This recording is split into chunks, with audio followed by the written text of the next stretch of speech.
வாழ்வோம் வாழ்விப்போம். அன்பிற்குரியவர்களே, இன்றைய இரவு ஞான சிந்தனையில் நாம் சிந்திக்க இருப்பது கண். இன்றைய அருளமுதம்.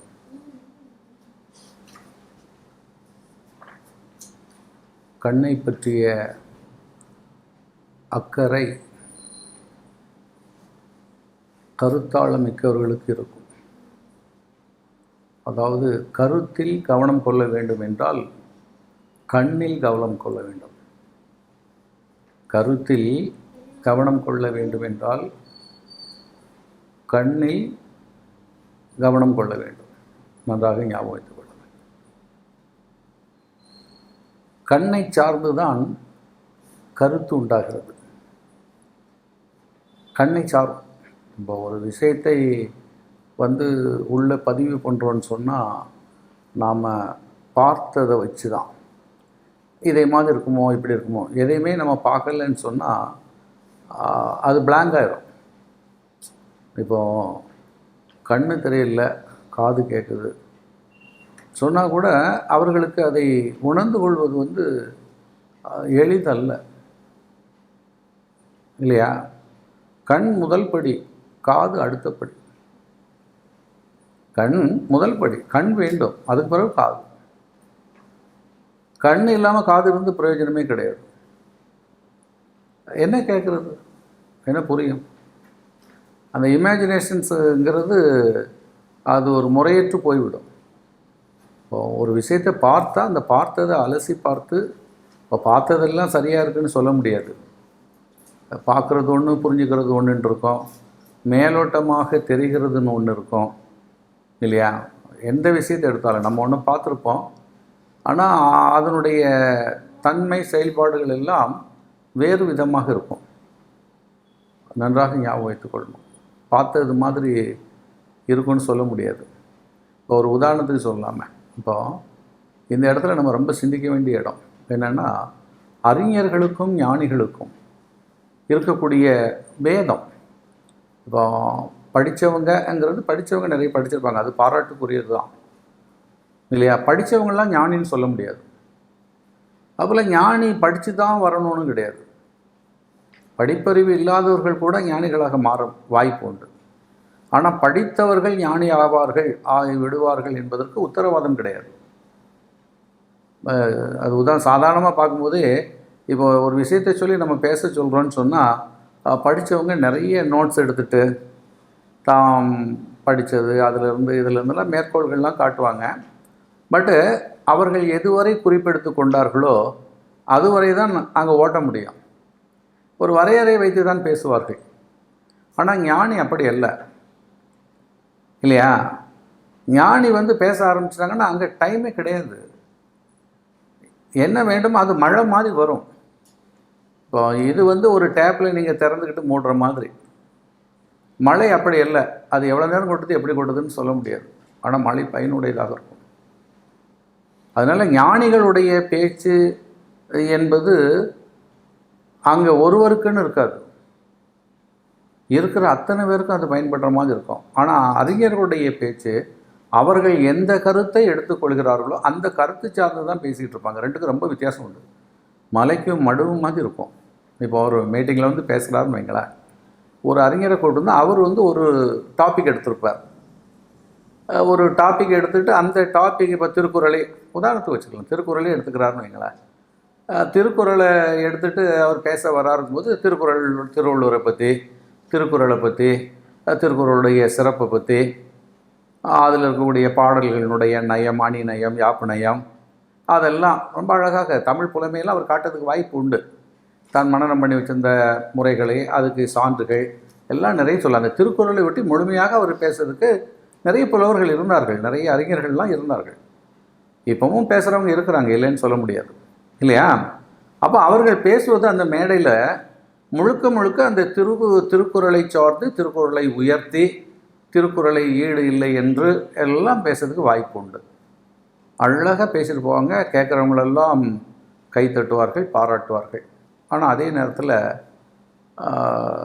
ஒரு ஞானி அவரும் திருவள்ளுவரை பற்றி பேசுகிறாருன்னு வச்சுங்களேன், அவர் பேசும்போது பார்த்தீங்கன்னா அந்த மாதிரி பில்டப்லாம் அங்கே இருக்காது. இப்போ திருக்குறள் தான் உலகத்தில் ஒரே நூல், வேறு நூலே கிடையாதுன்னு நம்மளால் பேசிட்டு போவான். இருக்கலாம், இவனுக்கு தெரியாமல் இருக்கும்.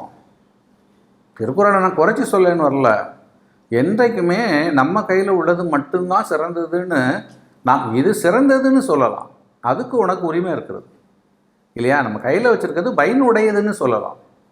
ஆனால் மற்றதை விட உயர்ந்ததுன்னு சொல்வதற்கு நீ எதையும் ஆய்வு பண்ணல. எத்தனை மொழி தெரியும் ஒருவனுக்கு இல்லையா? மொழி இல்லாத பேச்சாற்றல்கள், கவிதைகள்லாம் நிறைய இருக்குது. நாடோடித்தன்மையாக இருக்கக்கூடிய பாடல்கள்லாம் பார்த்திங்கன்னா மிக அற்புதங்களாக இருக்கும். அதெல்லாம் ஏட்டில் கிடையாது, எந்த கவிதையிலையும் கிடையாது. அங்கங்கே பாடிட்டு போயிட்டே இருப்பாங்க இல்லையா? அப்போ எதை வைத்து ஆய்த்து சொல்ல முடியும்? இவன் 2 நூல் படிச்சிருக்கோம். பொதுவாக சொல்லப்போனால் நம்ம தமிழர்களை எடுத்துக்கிட்டோன்னு சொன்னால் தமிழை தவிர வேறு ஒன்றும் தெரியாதுங்கிற லட்சணத்தில் தான் இருக்கிறாங்க. அது ஒரு மிகப்பெரிய தவறான ஒரு விஷயம். அது அரசியல். தயவு செய்து அந்த மாதிரி குறுகிய தன்மைக்கு போகாதீங்க. உங்கள் மொழி சிறக்கணும்னு சொன்னால் மற்ற மொழியை நீங்கள் கற்றுக்கணும். அப்போ தான் தெரியும் இல்லையா? இப்போ பக்கத்து வீட்டில் போய் நீங்கள் ஒரு நாள் சாப்பிட்டு வந்தால் தான் நம்ம அம்மாவனுடைய கைப்பக்குவம் எப்படி இருக்குன்னு தெரியும். அதுவரை நம்ம பேசிகிட்டே இருப்போம், எங்கள் அம்மா போல் உண்டா? அம்மா நல்லா வைக்கலாம், இல்லைன்னு சொல்ல முடியாது. நமக்கு ருசியை தந்ததே தாய் தான். சில நேரங்களில் வெளியில் போய் சாப்பிடும்போது இதோட தூக்கலாக கூட இல்லையா யாரும் பண்ணி தரலாமே, சாப்பிடலாமே. அதே நேரத்தில் இன்னொரு நிகழ்வு நடக்கலாம். அங்கே போய் சாப்பிடும்போது அது ருசியாகவே இருக்காது. நிறைய பேருக்கு வீட்டிலேயே சாப்பிட்டுட்டு போய் வெளியில் சாப்பிட்டாங்கன்னா அது ஒத்துக்கவே முடியாது. நிறைய இந்த பொண்டாட்டிகள்கிட்ட பிரச்சனை. இந்த லவ் பண்ணி கட்டுறவன் சொல்லவே மாட்டான். ஏன்னா அதுக்கு முன்னாலே அவளை பற்றி புரிஞ்சுக்குவான், அவள் எப்படி பண்ணுவான். அவள் பண்ணலைன்னா கூட நீ சூப்பர்மான் அப்படிங்கும்மா. இந்த கல்யாணம் கட்டி குடும்பத்தில் சேர்த்து வைக்கிறோம் பாருங்கள், இந்த பொம்பளைக்கு தான் அவஸ்தை நிறைய. ஏன்னா ஒட்டுறது ரொம்ப சிரமமாக இருக்கும். அதை பழகிறது, மனசு ஒத்துக்கிறது, போகிறதெல்லாம். அது சமைக்கும்போது பார்த்தா எங்கள் அம்மா எப்படி சமைப்பான்னா அங்கேயே அவளுக்கு பாதி செத்து போயிடும். அப்போ உங்கள் அம்மாவே சமைக்க சொல்லும்பா, போய் படுத்துக்குவா கட்டில். அவன் சொன்னது உண்மை. அவனுடைய தாய் நல்லா பண்ணுவாள், அது இல்லைன்னு நம்ம சொல்ல முடியாது இல்லையா? ஆனால் அதை அங்கே போய் சொல்லிட்டு இருக்கக்கூடாது அவள்கிட்ட. நல்லா பண்ணுமா, நல்லா இருக்கு, ஏன் டேஸ்ட்டு இதை விட கொஞ்சம் மாற்றம், நீ அதுக்கு முயற்சி பண்ண. இல்லை உனக்கு தெரிஞ்சால் நீ கொஞ்சம் புளியை கூட்டிக்க, உப்பை வாங்கி ஒரு டப்பால் வச்சுக்க, பக்கத்தில் உப்பு பதல் என்ன போட்டுக்க, இதுவும் இல்லையா? அப்போ உன் தாயிட்ட சாப்பிட்டு பழகினதுக்கு பிறகு அடுத்தவங்களுடைய சாப்பாடை ருசிக்கின்ற பொழுது அதே மாதிரி இருக்கணுங்கலாம் தேவையில்லை. தூக்கலாகவும் இருக்கலாம், குறைவாகவும் இருக்கலாம். உடனே என் தாயை போல உண்டான்னு சொன்னால் அவன் அறிவுடையவன் அல்ல. தாய் சிறந்தவள். தாய் ருசி, தாயினுடைய கைப்பக்குவம் தான் நமக்கு ருசியே தந்தது. அதை இல்லைன்னு எந்த காலத்துலையும் சொல்ல முடியாது. ஏன்னா நமக்கு ருசியை பழகி கொடுத்ததும் மொழியை பழகி கொடுத்ததும் ஒரு தாய் தான். அவங்கவுங்க தாய். அவள் படிக்காதவளாக இருந்தாலும் முதல்ல ஆவணாக சொல்லி கொடுக்குற வாத்தியாரெல்லாம் பின்னாடி, எல்லாரும் பின்னாடி. அதான் அன்னையும் பிதாவும் முன்னறி தெய்வம் சொல்வதற்கு காரணமே அந்த தாய் தான் இல்லையா? அவளை நம்ம ஈடே பண்ண முடியாது. அதை கொண்டு போய் எங்கள் அம்மா மாதிரி உண்டா அப்படி இல்லை சொல்கிறான்னா அவன் விவரம் கெட்டவன்னு அர்த்தம். மனசில் வச்சுக்க, போற்றிக்க, புகழ்ந்துக்க. வெளியே போய் நீ சாப்பிட்ற, நல்லா இருந்ததுன்னா பரவாயில்ல, நல்லா பண்ணியிருக்காங்க. ஏன்னா அந்த ருசியை அறிகிறது கூட உன் தாய் தான் சொல்லி கொடுத்தா.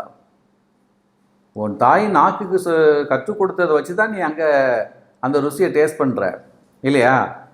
நல்லா இல்லைன்னா வந்துடணும். இப்போ இங்கே என்ன தவறு நடக்குதுன்னா, நம்ம மொழியினுடைய சிறப்பை காட்டுவதற்கு, மொழியினுடைய சிறப்பை, என்னுடைய கருத்து, மொழியினுடைய சிறப்பு மொழியில் இல்லை, மொழி பேசுபவர்களின் நடையில் இருக்கிறது. நன்றாக சிந்திச்சுங்க. ஒரு மொழியினுடைய சிறப்பு அந்த மொழியில் படைக்கப்பட்ட நூல்களால் அல்ல.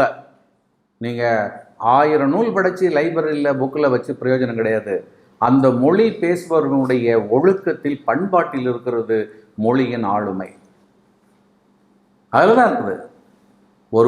ஒருத்தன் பேசுகிறான், நறுக்குன்னு 2 வார்த்தை, ஒன்றுமே இல்லை. விவேகானந்தர் போய் சிகாகோவில் பேசுகிறாரு. பேசுகின்ற பொழுது சகோதர எல்லாரும் தெரிஞ்ச விஷயம் இல்லையா? அங்கே அந்த சகோதர சகோதரிகள்னு சொன்ன உடனே அடுத்த நிமிடம் என்ன வந்ததுன்னா, ஒரு இந்தியன் இஸ் அன் இந்து இல்லையா? இந்தியாவிலிருந்து வந்த பாரத கண்டத்திலிருந்து வந்தவர். அப்போ எவ்வளோ பண்பாடு! அப்போ எல்லாரையுமே சகோதர சகோதரிகளாக நேசிக்கக்கூடிய ஒரு பண்பு இருக்கிறதுன்னு வந்துச்சு. அப்போ நீங்கள் நடக்கக்கூடிய தன்மையில் இருக்கிறது. விவேகானந்தர் அந்த மாநாட்டுக்கு போகிறார். அவர் தான் அங்கே பேசுகிறக்கூடிய பேச்சாளர்களில் ஒருவர் முக்கியமாக இருக்கிறார். அந்த பேச்சை கேட்கறதுக்காக 2 வெள்ளைக்காரர்கள் வெளி ஊர்லேருந்து பயணிக்கிறார்கள் புகை வண்டியில். இவரும் பக்கத்தில் உட்காந்துருக்கிறார். இவர் காவியெல்லாம் கொடுத்துட்ருக்கிறார். அப்போ அவங்க பேண்ட் சூட்டு கோட்டெல்லாம் போட்டு ஹேட்டெல்லாம் வச்சுட்டு இதெல்லாம் வச்சுட்டு உட்காந்துருக்காங்க. அவங்களுடைய ஜபர்தஸ்தில் உட்காந்துருக்காங்க. விவேகானந்தர் ரொம்ப அமைதியாக, ஏன்னா பொதுவாக ஆன்மீகத்துக்குள்ளே ஞானத்துக்குள்ளே இறங்குற பொழுது அடக்கம் வந்துவிடும், அதிக பேச மாட்டாங்க. அவங்க ரொம்ப சிரித்து பேசிக்கிட்டு, ரெண்டாவது அவங்க நாடு வேறு. அந்த காலத்தில் இந்த அளவுக்கு நமக்கு சுதந்திரம் கிடையாது இல்லையா, வெள்ளையர்களோடு நம்முடைய ஒட்டு உறவுகள் எல்லாம். அந்த மாதிரி இருக்கிற நேரத்தில் அவர் ரொம்ப ஓரமாக அமைதியாக இருந்தார். அவர் இருக்கக்கூடிய லட்சணத்தை பார்த்த உடனே அந்த 2 வெள்ளையர்களும் இறங்குகின்ற பொழுது அவங்களுடைய லக்கேஜை தூக்குவதற்கு உடனே இவரை கூப்பிட்டு கூலி ஜஸ்ட் டேக் இட்ன்றான். அவர் அது எதுவுமே மறுத்து பேசலை, எதுவும் மறுத்து பேசலை. அவர்களால் இயலவில்லை. நம்மள்ட்ட அந்த ஆற்றல் இருக்கிறது, அந்த பலம் நம்மள்ட்ட இருக்கிறது. அல்லது அவன் நம்மள்ட்ட ஒரு உதவி கேட்கிறான், அதை செய்கிறது தப்பில்லை இல்லையா. உடனே என்ன பண்ணா, சரின்னு சொல்லி இவர் தான் பேச போகிறார், இவர் பேச்சை கேட்க தான் அவன் பாரான். ஆனால் அங்கே நடக்கக்கூடிய நிகழ்வு பார்த்திங்கன்னா, அவன் சூட்கேஸை தலையில் வச்சுட்டு தலைவர் நடந்து போகிறார். அவங்க முன்னுக்கு போகிறார், இவர் பின்னாடியே நடந்துட்டு போகிறார். அவனு ரூம் கிட்ட போகும்போது கையில் கொடுத்துட்டு அப்புறம் இவர் மறுநாள் அந்த மீட்டிங்கில் பார்க்கும்போது பார்த்தா இவர் பேசுகிறாருன்னு இருக்கான் இல்லையா. கொஞ்சம் யோசிச்சு பாருங்க. அப்போ அந்த இடத்துல அவனுடைய நிலை எப்படி இருந்திருக்கும்?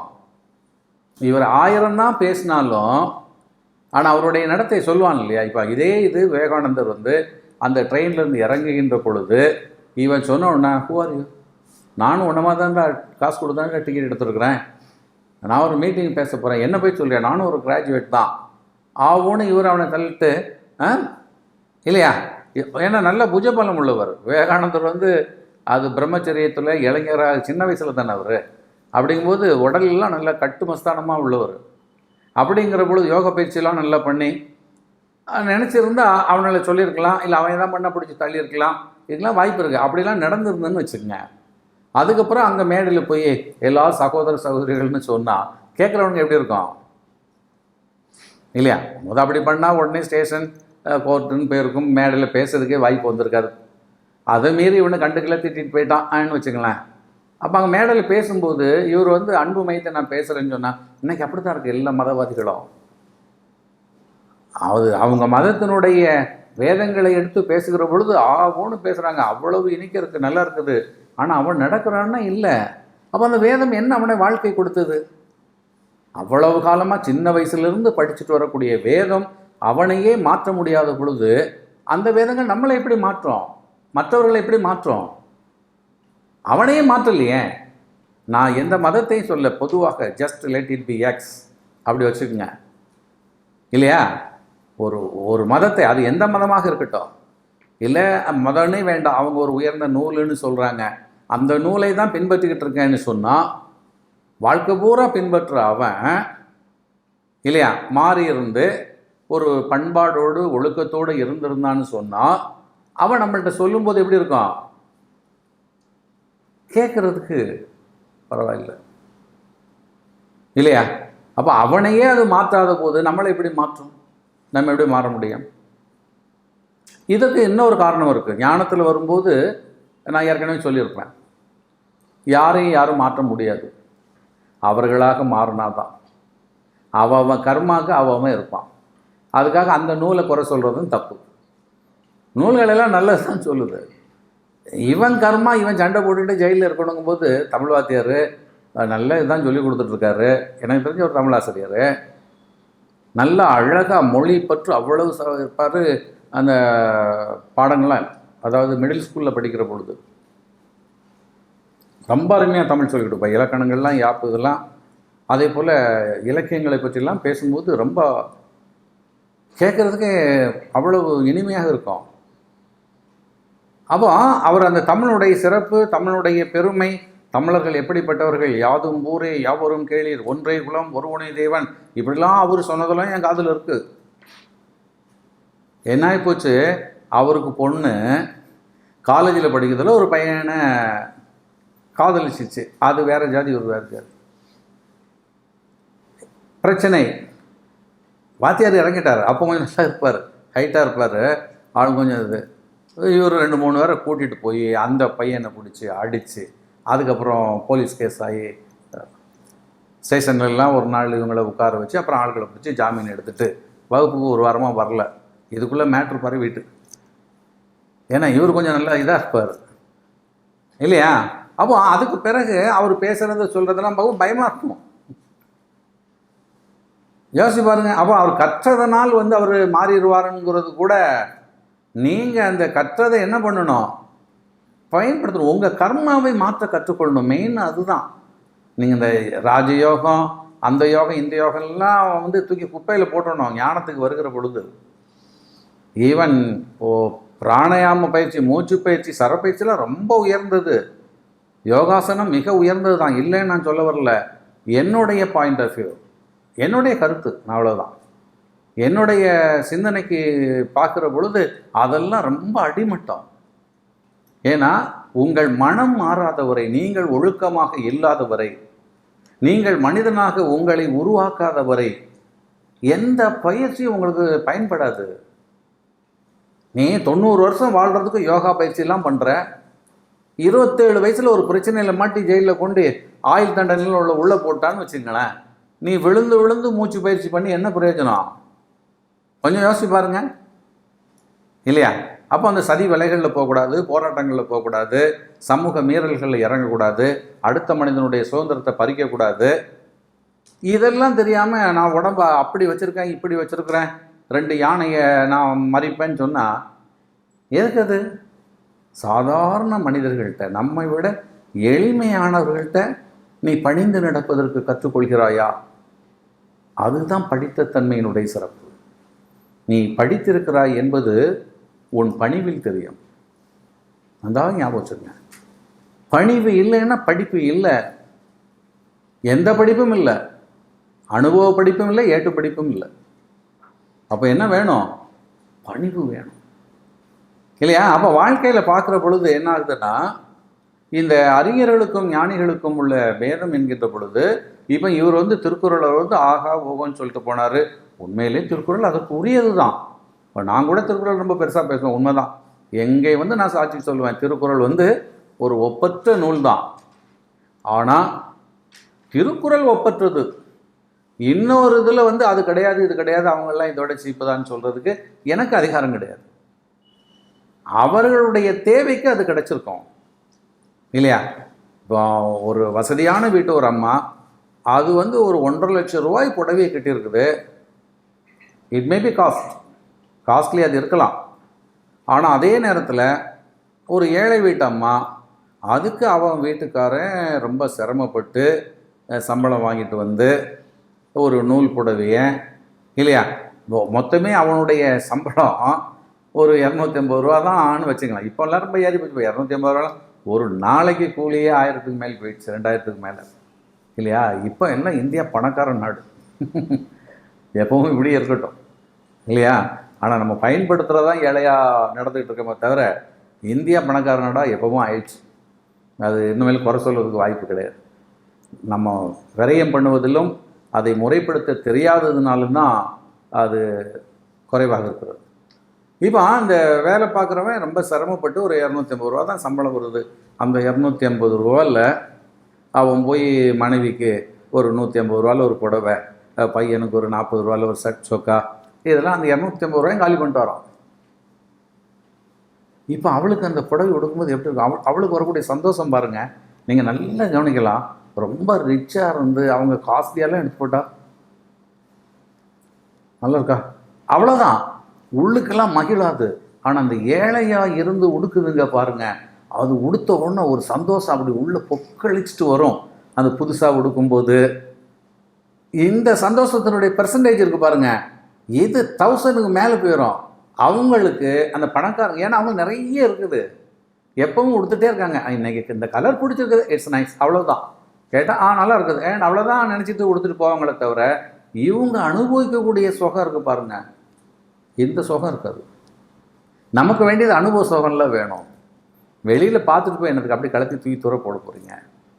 அந்த நேரத்தில் நீங்கள் அனுபவிக்கக்கூடிய இன்பம் இருக்குது பாருங்கள், எல்லையற்ற இன்பம் இல்லையா? அப்போ அது எங்கே இருக்குது ஏன்னு சொன்னால், நீங்கள் உணர்ந்ததில் இருக்கிறது. உங்கள் தன்மையை உணர்ந்துக்கிட்டீங்க, நமக்கு ஏதாவது கிடச்சிருக்குது அந்த மாதிரி தான் நினைக்கும். நான் இந்த மாதிரி ஒரு புடவை வாங்கணும் நான் நினச்சேன். எங்கள் வீட்டுக்காரர் என்னவோ முன்னெல்லாம் இந்த கைத்தறி புடவை வீட்டில் நெய்யக்கூடிய புடவை இருக்கும், அது ஒரு 30 ரூபா 40 ரூபா. அந்த நேரத்தில் மில்லு புடவை எடுத்து கொடுத்தோன்னு சொன்னால் அவங்களுக்கு பெருசாக இருக்கும். அந்த கைத்தறி புடவை 30-40 ரூபாயில் கைத்தறி புடவை வாங்கலாம், காட்டன் புடவைகள்.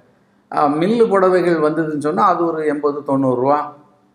கொஞ்சம் பாலி காட்டன் அந்த மாதிரிலாம் கொஞ்சம் இறங்கின நேரங்கள்லாம் 110-120 ரூபா சூப்பர் புடவை எடுக்கலாம்.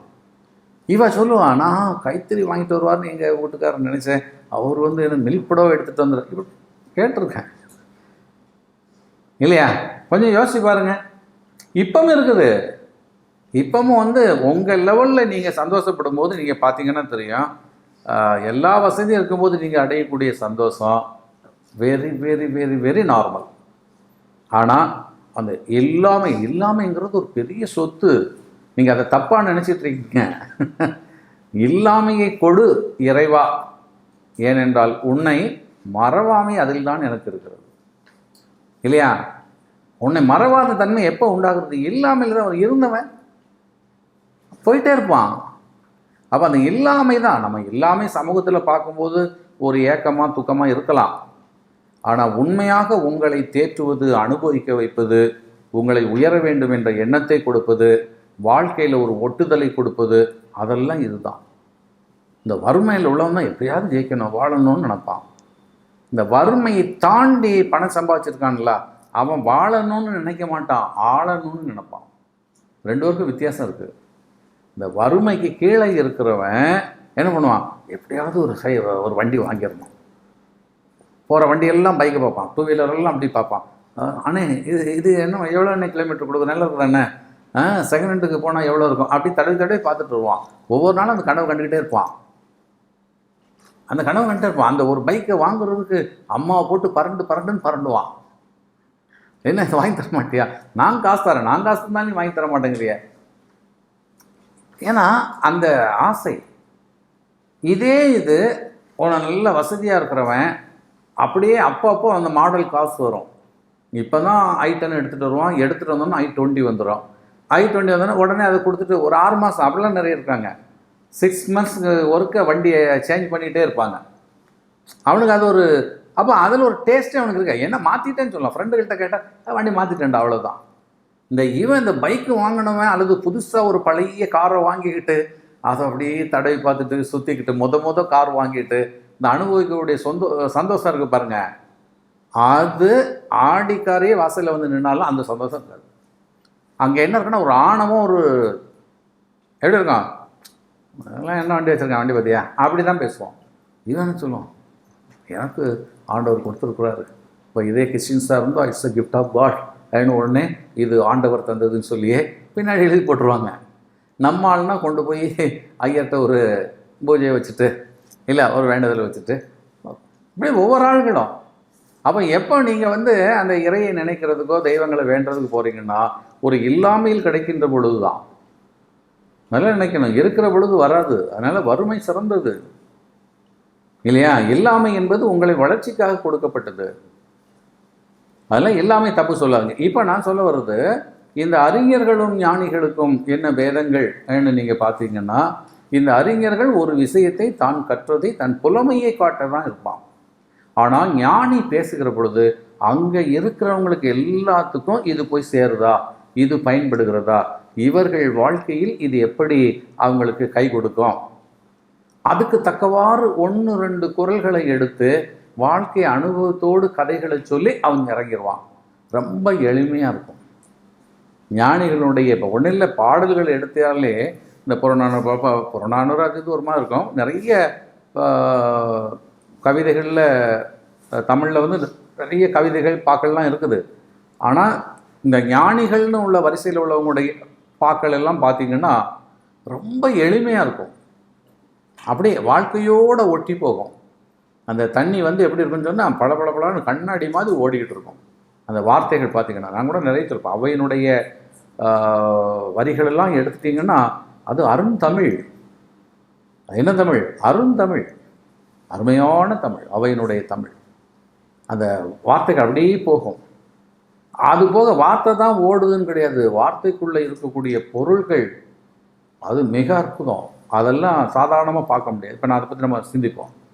இப்போ அதுக்கு முன்னாடி இந்த 2 பேருக்குள்ள வித்தியாசத்தை பார்க்குற பொழுது, இந்த அறிஞர்களுக்கும் ஞானிக்கும் உள்ள பேதங்களை சொல்கிற பொழுது என்னன்னா, அந்த ஞானி இப்போ அதே தான் நம்ம திருக்குறளை சொல்கிறான். அப்படியே பார்க்கும்போது கற்க கசடர கற்பவை கற்றபின் நிற்க தம்பி, படிக்கிறது பெருசு இல்லைப்பா, படித்தது வந்து புரிகிற மாதிரி இருக்கணும், உன் வாழ்க்கைக்கு பயன்படணும், அதை போல் நீ நடக்கணும், அதை போல் நடக்கணும் சொல்லிவிட்டு அதுக்கு ஏதாவது ஒரு கதை சொல்வார். நிறைய படிச்சிருக்கேன்னு கிடையாது, அப்பா ஒன்று சொன்னார், நீ இப்போ வந்து காலேஜுக்கு போயிட்ட, ஸ்கூலில் படிக்கிறத விட்டு காலேஜுக்கு போயிட்டேன்னு வச்சுக்கேன், அப்போ நீ உனக்கு என்ன இருக்கும், நம்ம நிறைய படிச்சிட்டோன்னு நினச்சிருப்பேன், படித்து தான் இருக்கிறேன், ஆனால் அப்பா ஏதாவது சொல்லும்போது நின்று கேட்கணும், நான் படிச்சிருக்கிறேன் நீங்கள் என்ன சொல்கிறீங்க என்கிட்ட, ஏன்னா அவரை நீ எய்த்து பேசிட்டேன்னா நீ படித்ததை பயன்படுத்தலை. அப்பா என்ன சொன்னாலும் எதிர்த்து பேசக்கூடாது, அதுதான் நீ படித்ததுக்கு அடையாளம். உன் படித்ததுக்கு அடையாளம்ன்ட்டு அவர்கிட்ட நீ பேசிட்டேன்னு வச்சுக்க, நீ படித்த முட்டாள், படித்தவன் இல்லை படிக்காத முட்டாள், படித்தும் படிக்காத முட்டாள். ஏன்னா எங்கே பேசணும் எங்கே பேசக்கூடாதுன்னு தெரியல, யார்கிட்ட பேசணுங்கிறது தெரியல, உனக்கு எதுவரை லிமிட் இருக்குங்கிறதே உணராமல் வாழ்கிறான். யார்கிட்ட நமக்குன்னு ஒரு லிமிட் இருக்குதா இல்லையா? பழைய நூல்களெல்லாம் நிறைய சொல்லி கொடுத்துருக்காங்க. இதெல்லாம் பார்த்தீங்கன்னா அப்பா அம்மாட்ட எந்த காலத்துலேயுமே அப்பா அம்மா வந்து பிள்ளைகளை வந்து பாராட்டக்கூடாது, எந்த காலத்துலேயும் பாராட்டக்கூடாது. நீங்கள் பாராட்டிட்டீங்கன்னு சொன்னால் அவங்க கூட மாறி போயிடுவான். எப்பவும் அவங்க எப்படி இருக்கணும்னா உங்கள் கண்ட்ரோலில் இருக்கணும். ஆனால் இன்றைக்கி என்ன சொல்கிறான், கடைசி வரை உங்கள் கண்ட்ரோலில் என்ன வச்சுருக்கணும்னு நினச்சிட்டு இருக்கீங்களா? ஏதோ பிடிச்சி ஜெயிலில் வச்ச மாதிரியும் கூண்டுக்குள்ளே வச்ச மாதிரி நினைக்கிறாங்க. அப்போ இதெல்லாம் இது படித்ததுடைய தன்மை. அன்றைக்கி பசங்கள்லாம் பார்த்தீங்கன்னா படித்த உடனேயே இல்லையா, அது இந்த படம் பார்த்துக்கிட்டலாம், நிறைய படங்கள் அந்த மாதிரிலாம் எடுக்கிறான். ஒரு படம் பிரகாஷ்ராஜ் படத்தில் கூட இருக்கும்னு நினைக்கிறேன் இல்லையா, அவர் வந்து பையனுக்கு வேணும் வேணும்னு விழுந்து எல்லாம் செய்வார். இவன் ஒரு கேள்வி கேட்பான், எனக்கு அது பிடிக்கும்னு தெரியுமா, உங்களுக்கு இது பிடிக்கும்னு தெரியுமா, என்னைக்காவது நான் அதை விரும்புகிறேன்னு நீங்கள் நினச்சி பார்த்துருக்கோம், உங்கள் இதைத்தானே நீங்கள் இது அதுக்கு நிறைய விமர்சனங்கள் ரொம்ப சூப்பராக. ஒரு தகப்பன் பையனை வந்து என்ன பண்ண மாட்டார், அழிக்கிறதுக்கு போக மாட்டார். இப்போ சில இடங்கள் தவறு, எந்த இடம் தவறுனா அவனை போய் இவருக்கு பிடிச்ச பாடத்தை அவனை படின்னு சொல்கிறது தவறு. நானே அதை சொல்லியிருப்பேன், அவன் பையனை கலெக்டர் தான் ஆக்கி தீர்வேன்லாம் ஒத்த காலையும் நிற்கக்கூடாது. ஏன்னா அவனுடைய கர்மா என்னவோ, அவனுடைய படிப்பு துறை அது வேற, அது வந்து அவனுடைய அறிவுத்தன்மைக்கு அவனுடைய ஆற்றலுக்கு மேலே நீங்கள் அவங்கள படுத்துகிற, அதுதான் பாடாப்படுத்துறது. நல்லா உணர்ந்துக்கணும். இப்போ சிலவங்களை சொல்லுவாங்களே, என்னை இம்சப்படுத்துகிற, என்ன போய் ரொம்ப கசக்கி பழிகிறேன்னு சொன்னால், இயலாதவனை, அது திருடன் அந்த குருடனை போய் மொழின்னு சொன்ன மாதிரி, இயலாதவர்களை போய் நீ அதை செய் இதை செய்யின்னு சொல்லுவது தவறு. அது எந்த பேரண்ட்ஸும் அதில் இறங்கக்கூடாது. பையனை படிக்க முடியலையா, எனக்கு மனனம் பண்ண முடியலம்மா, எனக்கு ஞாபகம் வரலையா, விட்டுருங்க, அந்த படிப்போட வாழ்க்கை இல்லை. அதை நம்ம சொல்லலாம், அது தவறு. அதை சொல்ல வரக்கூடிய வேறு என்னெல்லாமோ சொல்கிறானுங்க. என்ன ஆகுதுன்னா, அதை பையன் எப்படி வாழணும், 5 மணியான வீட்டுக்கு வந்துடுடா, இல்லை நைட்டு 9 மணிக்கு மேல் வெளியே சுற்றாத, இது ஒரு அப்பா சொல்லக்கூடாதா? ஏன் சுதந்திரத்தெல்லாம் பறிக்கிறீங்க, என்னை வெளியே போக விட மாட்டீங்க, போனால் ஏதாவது மாட்டினா நாளைக்கு ஜாமீன் நான் தானே வரணும்பா. அவங்க அப்பன்னு சொல்லக்கூடிய காரணம் எதுக்குன்னா, யாருன்னு கேட்டால் இன்னார் பையன் தானே சொல்லுவாங்க, அடுத்த கட்டம் இவர் தானே போகணும், இவருக்கு சம்மந்தம் இல்லைன்னு நீ எப்படியும் போய்க்கலாம். அப்போ நீ என்ன பண்ண, நீ சுதந்திரமாக வாழணும், உன் இஷ்டத்துக்கு வாழணும்னு சொன்னால் அப்பா சன் ஆஃப்ங்கிறது முதல் கட் பண்ணி எடுத்துடணும். அவருக்கு எனக்கு சம்மந்தம் இல்லைங்கிறத நீ வந்து ஊரறிய அறிவிச்சிடணும். கொஞ்சம் யோசிச்சு பாருங்க. அப்போ பிறந்ததுலேருந்து அந்த பையனுக்கு என்ன ட்ரெஸ் வேணும், என்ன உணவு வேணும், எங்கே வாழணும், என்ன படிக்கணும் என்கிறதெல்லாம் பார்த்து பார்த்து பார்த்து செய்யக்கூடிய ஒரு பெற்றோர்கள் அந்த குழந்தைகள் தப்பு பண்ணுவாங்களா? சில இடங்களில் என்ன வருதுன்னா, இவங்க ஆசையை திணிக்க பார்க்குறாங்க, அது ஒரு அறிவில்லாத தன்மை. அந்த இடங்களில் நீங்கள் கேட்கலாம், என்னப்பா எனக்கு முடியாதது செய்ய சொல்கிறீங்களேன்னு, முடிகிறதெல்லாம் நீ செய்யணும், முடிகிறதெல்லாம் அவங்க சொல்லலாம், அதாங்க முக்கியம். முடிகிறத அவங்க சொல்லலாம் இல்லையா? அப்போ இந்த கற்க கசடரை சொல்கிற பொழுது அப்போ நீ படிக்கிறது எல்லாம், ஆனால் உங்கள் அப்பா அம்மா சொல்லக்கூடியது அங்கே என்ன பண்ணக்கூடாது, ஏற்று பேசக்கூடாது, கற்றபடி நிற்கணும்னு அந்த பையனுக்கு அழகாக அவன் வாழ்க்கை. இது அன்னைக்கு ஒரு நாளுக்கு உள்ள விஷயம் இல்லை, அவன் ஆயுள் முழுக்க உள்ள ஒரு விஷயமாக்கும் அந்த பாடங்கள். ஞானிகள் கற்றுக் கொடுப்பது அன்றைய தின பாடம் அல்ல, ஆயுள் பாடம். ஞானியின் பாடம் ஆயுள் பாடம். நல்ல ஞாபகம் வச்சுக்கணும், ஞானிகளுடைய பாடம். அதனால் இன்றைக்கி ஔவை பாடல்கள், திருக்குறள்கள், திருமந்திரங்கள் இல்லையா, இதெல்லாம் திருவாசகம், தேவாரம் இதெல்லாம் எடுத்துட்டிங்கன்னா இதெல்லாம் ஆயுளுக்கு உள்ளது.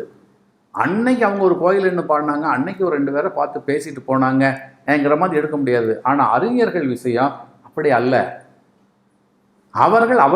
அவர்களை பறைசாற்றுவதற்காகவும் அவர்களுடைய ஆளுமை திறனை காட்டுவதற்காகவும் அவங்க அந்த குறுகிய வட்டத்துக்குள் இருப்பார்கள். ஆனால் ஞானிகள் சொல்வது காலத்தை தாண்டியது, தனிப்பட்ட மனிதனை தாண்டி ஒட்டுமொத்த மனிதர்களுக்குரியது. அதுக்கப்புறம் ஒவ்வொரு தனி மனிதனையும் அது என்ன பண்ணக்கூடியது, சுத்தமாகக்கூடியது. இப்போ ஔவையினுடைய அறம் செய்ய விரும்பு, அறம் செய்ய விரும்புன்னு அந்த சாதாரணமாக சொன்ன மாதிரி இருக்கும்.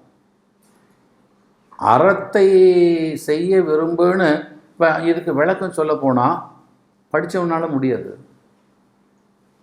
எவ்வளோ படித்தவனாலையும் கூட அறத்துக்கு என்ன சொல்லுவான், இன்றைக்கி உள்ள படித்தவங்களாம் சாதாரணமாக சொல்லுவாங்க, அறம்னா நல்லது செய்ப்பா, 4 பேருக்கு சோத்தை போடு, அது அன்னதானம் பண்ணு, ஒரு கோயில் குளத்தை கட்டி கொடு, அந்த மாதிரி தான் சொல்லிட்டு போவாங்க. இதுவா அறம் இல்லையா? ரெண்டாவது, அறத்தை அவ செய்ய சொல்லலை, நீ விரும்புங்கிறா. அறம் செய்யன்னு சொல்லலை, அறம் செய்ய விரும்பு. நீ விரும்பிட்டாலே போதும். எண்ணங்கள், தாட்ஸ் ரூல் தி வேர்ல்ட்.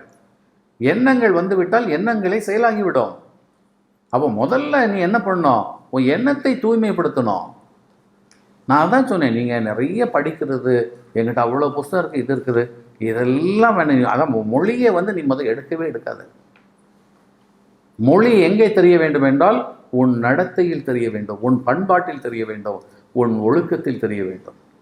இது யாருப்பா, அவன் தமிழன்பா. எப்படி அவன் பேசின பேச்சை கேட்டியா, அந்த மொழியினுடைய இனிமை கேட்டியா? ஒரு காலத்தில் இங்கே உள்ளவங்களாம் ஹிந்தி சாங்ஸை அப்படி லைக் பண்ணாங்க, மொழியே தெரியாது. இந்த யாதோங்கி பாரத்து இல்லையா, அந்த மாதிரி பழைய படங்கள் வந்திருக்கிற பொழுது அந்த சாங்ஸ் எல்லாமே பாபியில் உள்ள சாங்ஸ் அது ஒரு காலத்தில். அதுக்கு பிறகு கொஞ்சம் வந்தது. அந்த சாங்ஸ் எல்லாம் பார்த்தீங்கன்னா இங்கே உள்ளவங்க தான் கூடுதல் பாடிட்டு இருந்தாங்க, தமிழர்கள் ஃபுல்லாக. மொழி தெரியாது, அதனுடைய பொருள் தெரியாது, ஆனால் அது கவர்ந்தது, அதில் இருந்த இனிமை இல்லையா? அதே மாதிரி நீங்கள் பேசக்கூடிய இனிமையான வார்த்தைகள், உங்களுடைய நடையில் இருக்கக்கூடிய ஒழுக்கம், உங்கள் மனம் பண்பட்டு இருக்கக்கூடிய அந்த பண்பாடு, இது இது யாருன்னு உங்களை கேட்குற மாதிரி இருக்கணும். நான் தமிழன், நான் தமிழன், நான் தமிழன்னு கற்றுனா பார்க்குறோன்னு வெறுப்பாயிரும். ஏன் நீ மட்டும்தான் தமிழனா, நாங்கள் இவங்க இல்லையான்னு அவன் சொல்லுவான். அதுக்கு என்ன பதில் சொல்லுவேன்? அடித்து சண்டை தான் போடணும். சண்டை போட்டால் உன் மொழி ஒன்று இப்படி தான் வளர்த்துருக்குன்னு வரும். சில வீட்டில் சொல்லுவாங்க இல்லையா, அந்த பசங்க 2 சண்டை போட்டால் உங்கள் அம்மா இப்படி தாண்டா வளர்த்தாங்களாம்பாங்க. இதை உங்கள் அம்மா வளர்த்ததா, உங்கள் அப்பா இப்படி தான் சொல்லி கொடுத்தானாம்பான். இவன் சமூகத்துலேருந்து இவனை போடக்கூடிய கூத்தை பார்க்கும்போது தமிழ் அப்படி இவனை கொண்டு நிறுத்தின மாதிரிலாம் இருக்குது. இவன் தமிழுக்கு பேரை வாங்கி கொடுக்குறான்னா தமிழ் அழிக்க வரான்களா? கொஞ்சம் யோசிச்சு பாருங்க. மொழியை எடுக்காதீர்கள், மொழிப்படி வாழுங்கள். மொழியில் இருக்குது, நிறைய இருக்குது. அவன் படித்து தெரிஞ்சுக்கிட்டுமே, நீ என்ன சொல்கிறது? புக்கை கையில் கொடுத்தா அவன் புரிஞ்சுக்க போகிறான். அவன் கர்மாவுக்கு தக்கவாறு தான் புரிய முடியும். நீ விடிய விடிய பாடம் எடுத்தாலும் ஏறாது. ஆமாம், எந்த பாடம் நீ நைட்டு பூரா 4 நாள் 5 நாள் எடுத்தாலும் அவனுக்கு என்ன ஏறுமோ அதுதான். என்ன உருண்டாலும் ஒட்டுறதான் ஒட்டுங்கிற மாதிரி அவன் கர்மா அப்படி தான் அது ஏறும். சிலவன் நீ சொன்னதுக்கு மேலும் உள் வாங்கிட்டு போயிடுவான். நீ செய்ய வேண்டியது இப்படி இருக்குது, இப்படி இருக்குது, பார்த்துக்கப்ப. நீ நட. நீ எப்படி நடக்கணும்? அந்த சொல்லப்பட்ட விஷயங்களும் நடக்கும். யாதும் ஊரே யாவரும் கேளுன்னு சொன்னதுக்கு பிறகு நம்ம பக்கத்து நாட்டையும் அந்த நாட்டையும் அந்த மொழிக்காரனையும் இந்த மொழிக்காரனையும் திட்டுனா அப்போ தமிழாக தான் கற்றுக் கொடுத்தது.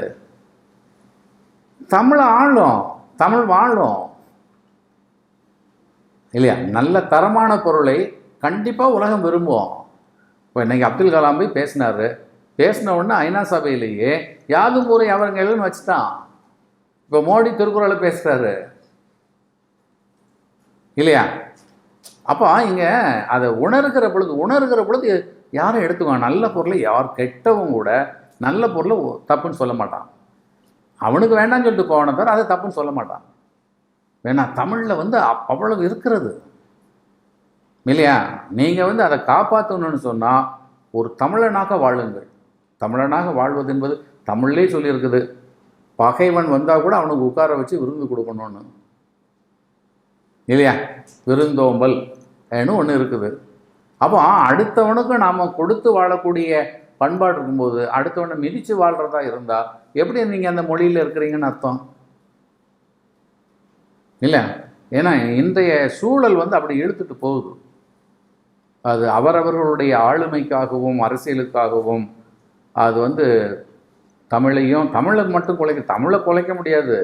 இவ்வளோ காலம் அழிக்க ஆண்டவங்கள்லாம் என்னென்ன ஆட்சி இல்லாமல் வந்தது. தமிழ் அழிஞ்சா போச்சுது. அது ஜீவமொழி இல்லையா? அது தேவமொழி. தமிழ் என்றும் இருக்கும். ஆனால் தமிழ் பேரை கெடுக்காமல் இருங்கன்னு சொல்கிறது தான் இல்லையா?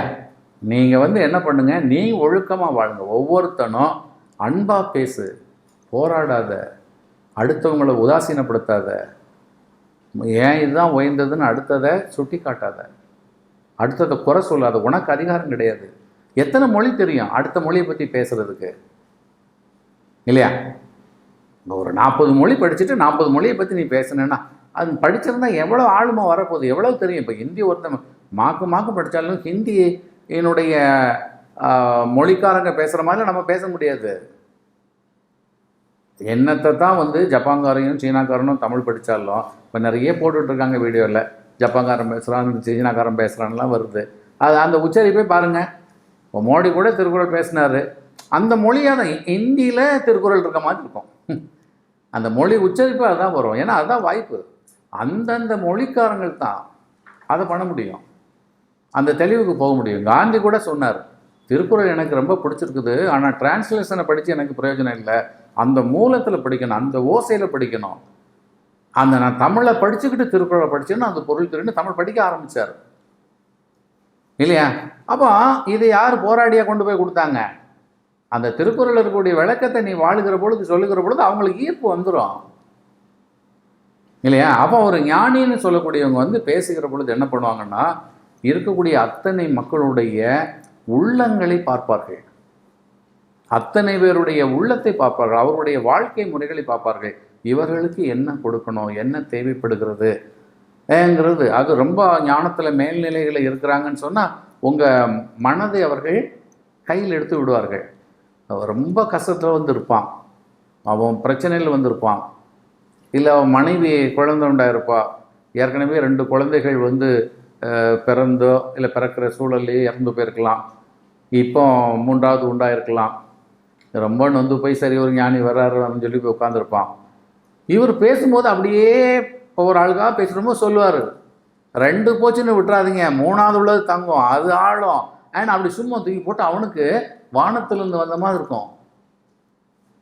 ஆனால் அவர் இதை உணர்ந்து சொல்லக்கூடியவராக இருப்பார் இல்லையா? இது நிறைய நான் என்னுடைய இதில் கூட யூனிவர்சிட்டியில் பாடம் எடுக்கிற பொழுது எம்ஏ செகண்ட் இயர் பிள்ளைகள்லாம் இருந்தது. ஏற்கனவே ஒரு சொல்லியிருப்பேன்னு நினைக்கிறேன்.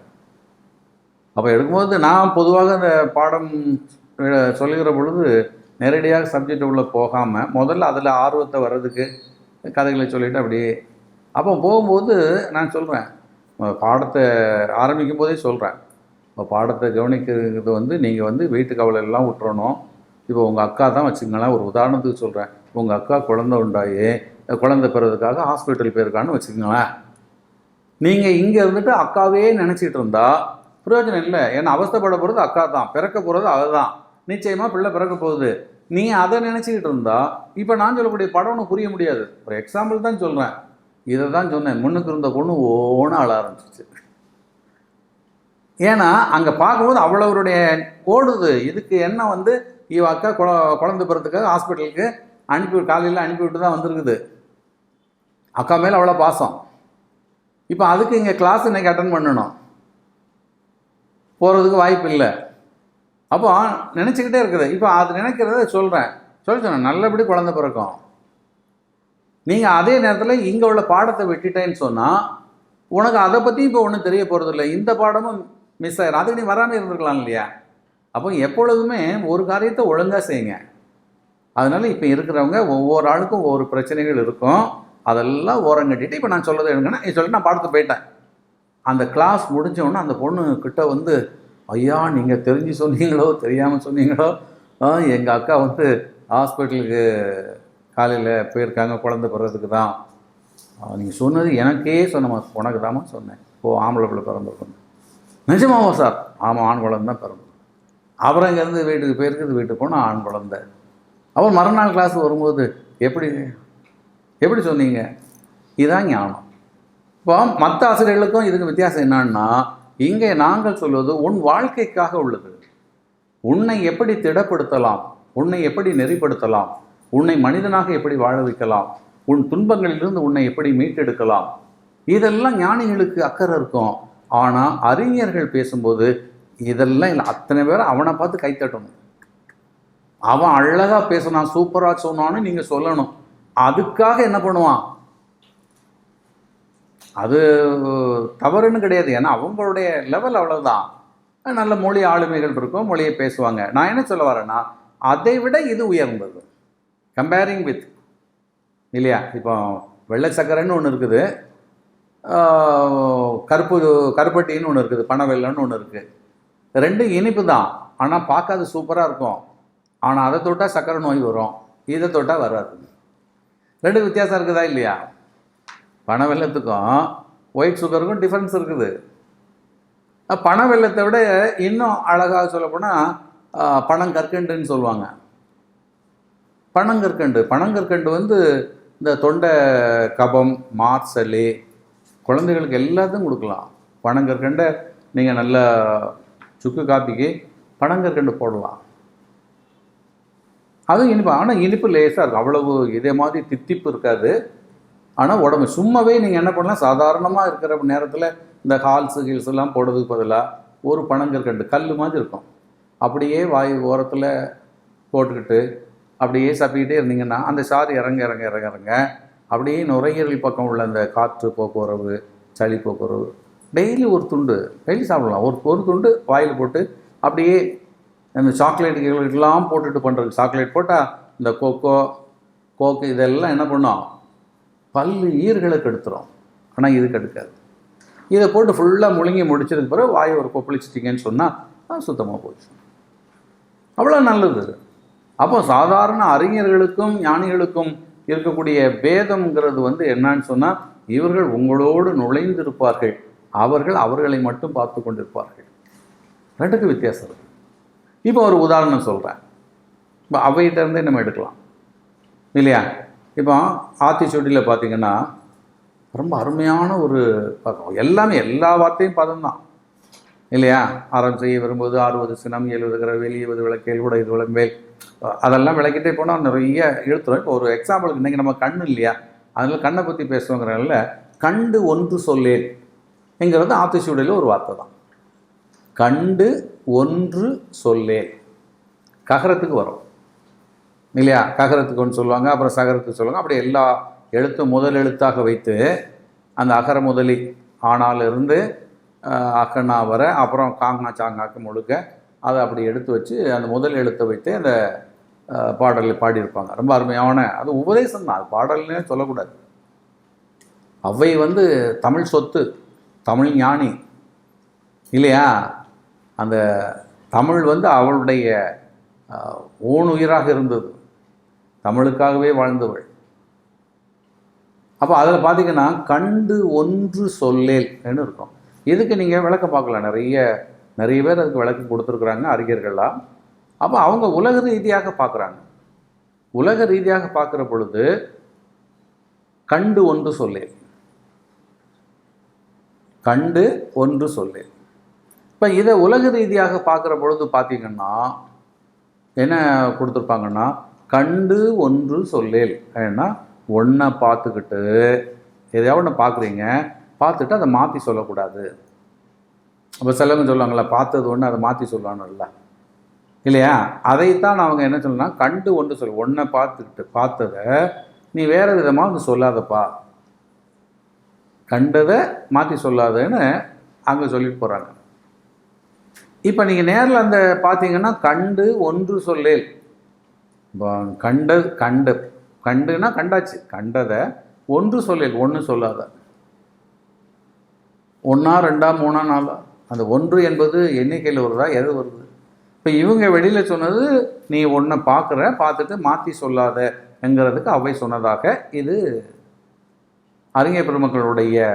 இப்போ நான் அதுக்கு சொல்லக்கூடியது, இந்த கண்டு ஒன்று சொல்லேல் என்ன இருக்குது இல்லையா, அதை சாதாரணமாக ஞானிகள் வழக்கில், ஊர் வழக்கில் இந்த வயதான பெரியவங்கள்லாம் சொல்லுவாங்க, கண்டது ஒன்று இல்லையா, கண்டு ஒன்று சொல்லேல். ஏன்னா நீ கண்டது ஒன்று, பேசுறது என்ன இருக்கும், வேறு விதமாக இருக்கும் ங்கிறது அவங்க சொன்னாங்க.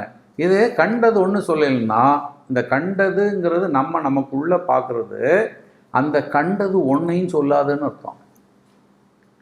கண்டது ஒன்றும் சொல்லாத, கண்டது ஒன்றையும், இந்த ஒன்றுங்கிறது ஒன்றையும்னு அர்த்தம், எதையுமே சொல்லாதுன்னு அர்த்தம். பார்த்தது ஒன்றோட வச்சுக்க.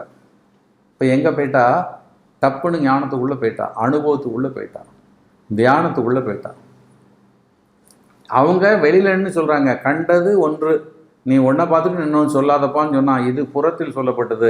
ஆனால் அப்படியே நீங்கள் கொஞ்சம் அவ்வை யார், ஞானத்துக்குள்ளவா, ஞான பழம் இல்லையா? அப்போ அவ்வை மூதாட்டினுடைய அத்தனை அவள் நூல் பார்த்திங்கன்னா, நல்வழி, முதுரை, ஆத்திச்சூடி, இது எல்லாமே பார்த்திங்கன்னு சொன்னால் அக வாழ்வுக்கு ஞானத்திற்காக உள்ளது. அப்போ அந்த அம்மா அகத்தை சொல்லியிருப்பாளன்னு உற்று பார்த்தீங்கன்னா அதில் பொருள் என்ன வருது, கண்டது ஒன்றையும் சொல்லாத, கண்டு ஒன்றையும் சொல்லாத. அதான் கண்டு ஒன்று சொல்லேல், ஏன்னா ஒன்றையும் சொல்லாத. அந்த ஒன்று என்பது ஒன்றையும், புரியுதா? அப்போ ஒன்றையும்னா எது? அப்போ என்னெல்லாமோ நீ பார்த்துருப்ப மனசுக்குள்ள. இப்போ தியானம் பண்ணும்போது பார்த்தீங்கன்னா ஒவ்வொரு ஆளுக்கும் ஒவ்வொரு அனுபவங்கள் வரும். இப்போ இந்த அனுபவத்தெல்லாம் வெளியில் சொல்லாதுன்னு அர்த்தம், அப்படி சிம்பிளாக எடுத்துக்கிட்டா. ஏன்னா இப்போ இங்கேயே அந்த அம்மா என்ன உண்மை சொல்ல விரும்புகிறாங்கன்னா, ஒவ்வொருவருக்கும் அவரவர்களுக்கு தனித்தனி கர்மா, இதெல்லாம் அதில் புதஞ்சிருக்கு.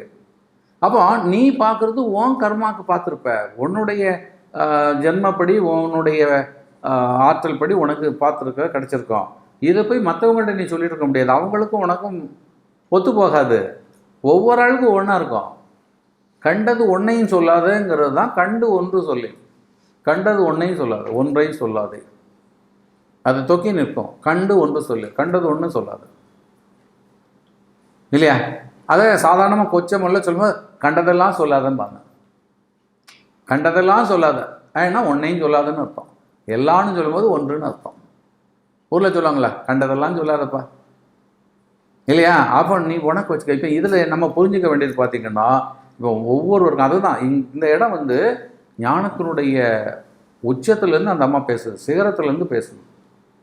இப்போ பாருங்க, ஒவ்வொரு ஆளுக்கும் தனித்தனி மந்திரம், ஒவ்வொரு ஆளுக்கும் தனித்தனி கர்மா. அப்போ உங்கள் கர்மாவை தான் நீங்கள் அனுபவிப்பீங்க. அதுக்கு தான் உங்களுக்கு இந்த வாழ்க்கை கொடுக்கப்பட்டிருக்கிறது. ஒரு ஒரு குழந்தையினுடைய கர்மாக்கும் அவங்க அம்மா கர்மாக்கும் சுத்தமாக வேறு. அந்த அம்மா வேறு, நீங்கள் வேறு.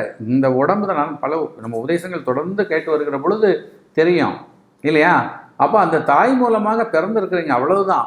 ஏதோ ஒரு ஜென்மாவில் வந்து ஒரு தொடர்பு. நீங்கள் வேறு, அவங்க வேறு. அப்போ உங்களுக்கு வரக்கூடிய அனுபவங்கள், நீங்கள் பெறக்கூடிய தன்மைகளை மற்றவர்கள்ட்ட நீங்கள் சொல்லி ஒரு பிரயோஜனம் கிடையாது.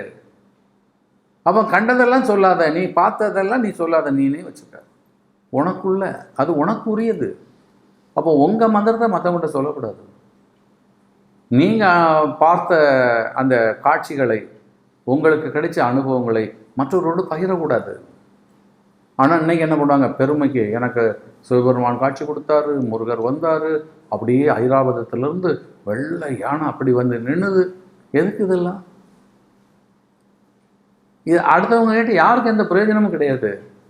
கேட்டாலும் அவங்களுக்கு புரிய முடியாது. உங்கள் மேலே பொறாமப்படுவாங்க, கோவப்படுவாங்க, தப்பு தப்பாக நினைப்பாங்க இல்லையா? அதனால் பயனும் கிடையாது. இது உங்கள் அனுபவம் இல்லையா?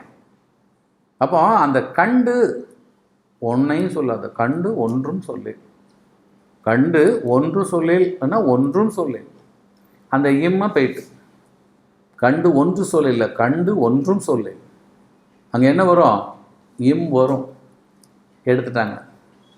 ஏன்னா கண்டு ஒன்றும் சொல்லேல் ஏன்னு சொன்னால் இவங்க யோசித்து பார்க்குறாங்க. எப்படி யோசித்து பார்க்குறாங்கன்னா, வெளியில் பார்த்தது ஒன்றையும் சொல்லக்கூடாதுன்னா அப்போ கண் இல்லாமையே போகிறது. வெளியில் பார்த்தது ஒன்றையும் சொல்லாது, கண்டு ஒன்றும் சொல்லேல்னு நீங்கள் நேரடி பொருளுக்கு போனால் அப்போ வெளியில் பார்க்குறதுலாம் சொல்லாமல் எப்படி இருக்க முடியும்? அப்படி தானே தோணும்.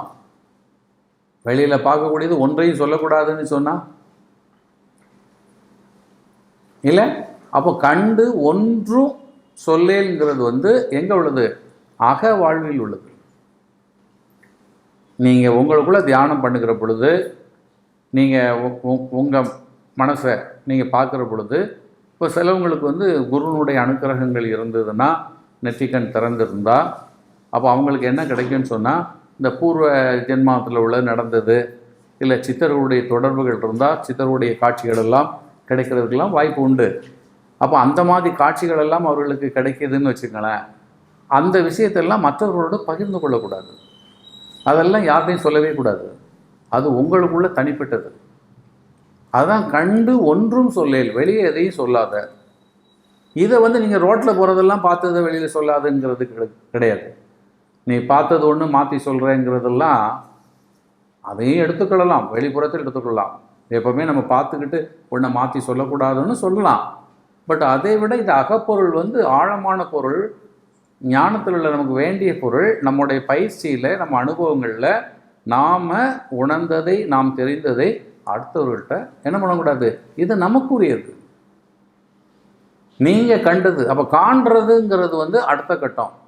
காண்பது என்பது சாதாரணமானதல்ல. ஏன்னா அகக்கண் ஒன்று பார்க்குதுன்னு வச்சுங்களேன். அகக்கண் இப்போ முன்னாடி ஒரு பொண்ணு இருக்குது. அந்த பொண்ணை அகக்கண் மூலமாக, மூன்றாவது கண் மூலமாக பார்த்தீங்கன்னா அந்த பொண்ணை பற்றி உள்ள எல்லா ரகசியமும் தெரிஞ்சிடும். இப்போ இதை வெளியில் சொன்னால் எவ்வளோ பெரிய தப்பாகும்? கொஞ்சம் யோசிச்சு பாருங்கள். அப்போ அந்த பொண்ணை அதை விரும்பாது. முதலாவது அதுவும் முறை கிடையாது.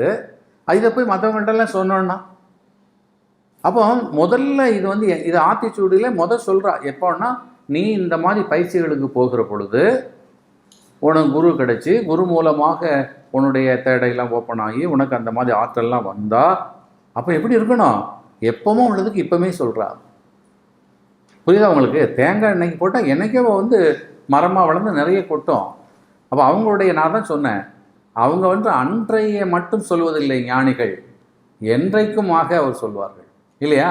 அப்போ பிற்காலத்தில் உங்களுக்கு அந்த மாதிரி அனுபவங்கள்லாம் வரும்போது, உங்கள்கிட்ட யாராவது உபதேசங்கள் கேட்குற பொழுது, தன் பிரச்சனைகளுக்கு வழிகள் கேட்குற பொழுது, அப்போ நீங்கள் என்ன பண்ணக்கூடாது?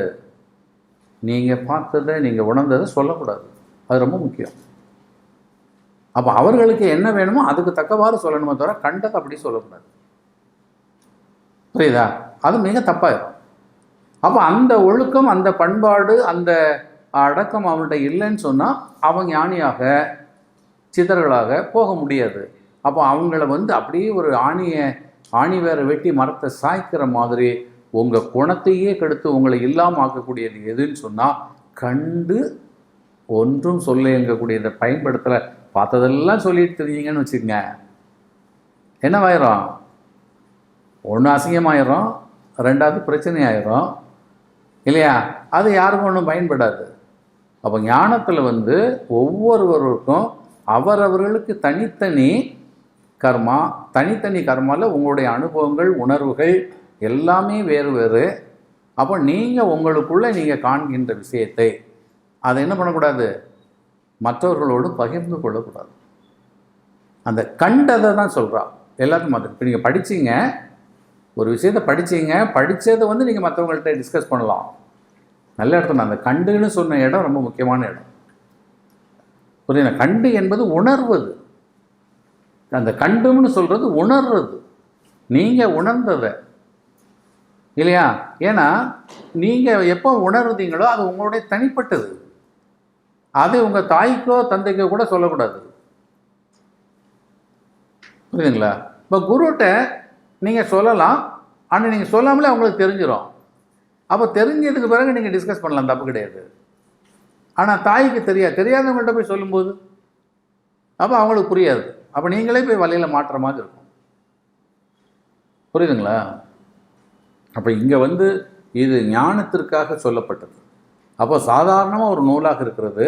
இப்போ அறிஞர்கள் பார்க்கின்ற பொழுது அவர்கள் புறத்தில் உள்ள சாதாரண அன்றாட வாழ்க்கையில் உள்ள நிலைகளை பற்றி அவர் பார்ப்பார்கள். ஆனால் ஞானிகள் ஒட்டுமொத்த வாழ்விற்கு எல்லா ஜென்மாக்கும் உள்ள விஷயங்களை, பிறப்பு அறுக்கக்கூடிய தன்மைகளை, தனிப்பட்ட ஒவ்வொரு மனிதருடைய ஈடேற்றத்திற்குள்ள விஷயங்களை அவர்கள் அதில் புதைத்து வைத்திருப்பார்கள். கண்டு ஒன்று இல்லை, கண்டு ஒன்றும் சொல்லேன். அப்போ கண்ணால் பார்க்கக்கூடிய ஒன்றையும் வெளியில் சொல்லக்கூடாது. அப்போ நீங்கள் உங்களை ஈடேற்றுவதற்கு உரியது. அதனால தான் சொல்ல, கண்டவர் விண்டதில்லை, விண்டவர் கண்டதில்லை. இல்லையா? கண்டவர் விண்டதில்லை, பார்த்தவன் சொல்கிறதே கிடையாது, சொல்ல மாட்டாங்க.